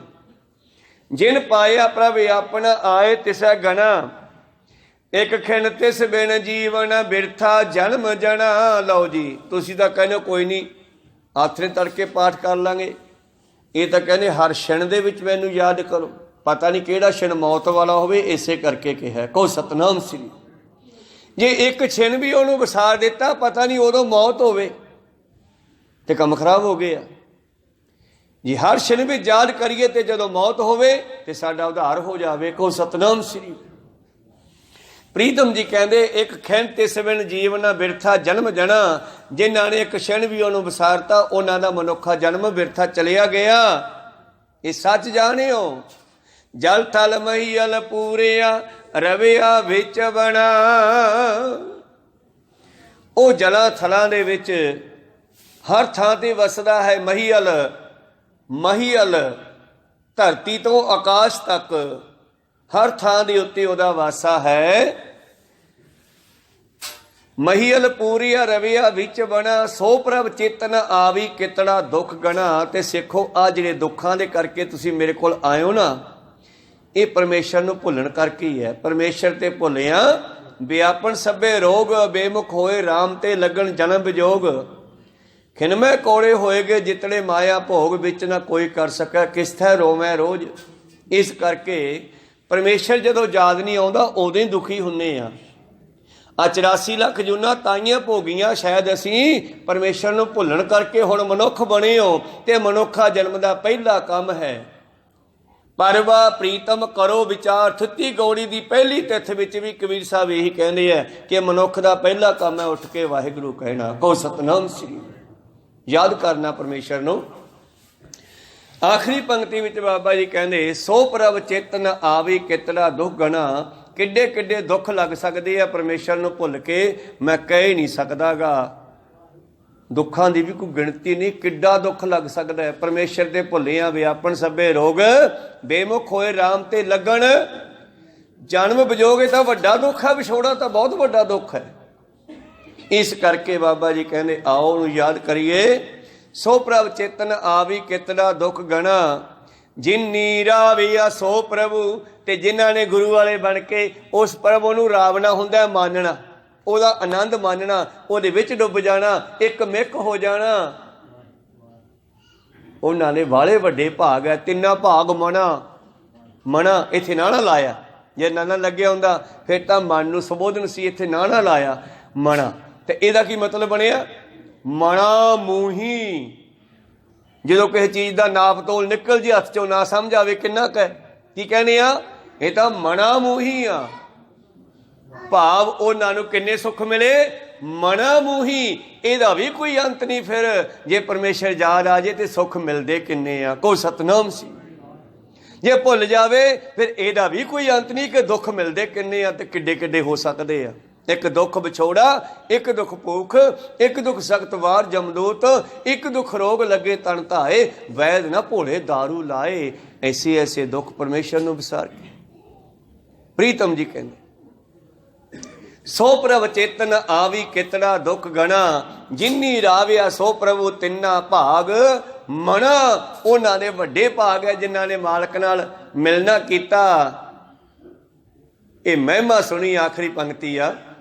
ਇਹ ਮਹਿਮਾ ਸੁਣ ਕੇ ਕੀ ਕਹਿੰਦੇ ਬਾਬਾ ਜੀ? ਹਰ ਦਰਸ਼ਨ ਕਾ ਮਨ ਲੋਚਦਾ। ਯਾਰ ਮੇਰਾ ਵੀ ਜੀ ਕਰਦਾ ਜਿਵੇਂ ਬੇਬੇ ਸਮੋ ਦੀ ਗੱਲ ਆਪਾਂ ਸਰਵਣ ਕੀਤੀ ਪਹਿਲਾਂ। ਕਹੋ ਸਤਨਾਮ। ਕਸ਼ਮੀਰ ਵਾਲੀ, ਸਾਰਾ ਕਸ਼ਮੀਰ ਤਰ ਜੂਗਾ, ਮੈਂ ਕੀ ਕਰਾਂ? ਛਾਲੇ ਪੈ ਗਏ ਹੱਥਾਂ ਤੇ। ਫਿਰ ਚੌਲ ਮੂੰਗਲੀ ਨਾਲ ਕੁੱਟ ਕੁੱਟ ਕੇ ਉਸਨੇ ਆਪਣਾ ਨਾਂ ਲਿਖਾਉਣਾ ਕੀਤਾ। ਔਰ ਨਾਂ ਵੀ ਫਿਰ ਸਤਿਗੁਰ ਨੇ ਹਿਰਦੇ ਦੀ ਪੱਟੀ ਤੇ ਕੀ, ਇਤਿਹਾਸ ਦੀ ਫੱਟੀ ਤੇ ਲਿਖ ਦਿੱਤਾ। ਕਹੋ ਸਤਨਾਮ ਸ੍ਰੀ। ਹਾਂ, ਆਖਰੀ ਪੰਕਤੀ ਵਿੱਚ ਬਾਬਾ ਜੀ ਕਹਿੰਦੇ ਸੋ ਪ੍ਰਭ ਚੇਤਨ ਆਵੀ ਕਿਤੜਾ ਦੁੱਗਣਾ, ਜਿਨੀ ਰਾਵਿਆ ਸੋ ਪ੍ਰਭੂ ਤਿੰਨਾ ਭਾਗ ਮਣਾ। ਹਰ ਦਰਸ਼ਨ ਕਉ ਮਨ ਲੋਚਦਾ, ਨਾਨਕ ਪਿਆਸ ਮਣਾ। ਮੇਰਾ ਵੀ ਜੀ ਕਰਦਾ ਹੈ, ਤੁਹਾਡਾ ਵੀ ਜੀ ਕਰਦਾ ਹੈ। ਧਿਆਨ ਦਿਓ ਗੱਲਾਂ ਬੰਦ ਕਰਕੇ। ਤਾਂ ਬਾਬਾ ਜੀ ਆਖਰੀ ਪੰਕਤੀ ਵਿੱਚ ਕੀ ਕਹਿੰਦੇ ਆ? ਚੇਤ ਮਿਲਾਏ ਸਬਰੂ ਸੋ ਪ੍ਰਭੂ, ਤਿਸ ਕੇ ਪਾਏ ਲੱਗਾ। ਬਈ ਸਿਮਰਨ ਹੀ ਮਿਲਾਊਗਾ। ਇੱਧਰ ਧਿਆਨ ਕਰ ਲਓ, 2 ਮਿੰਟਾਂ ਦੀ ਗੱਲ ਆ ਹੁਣ।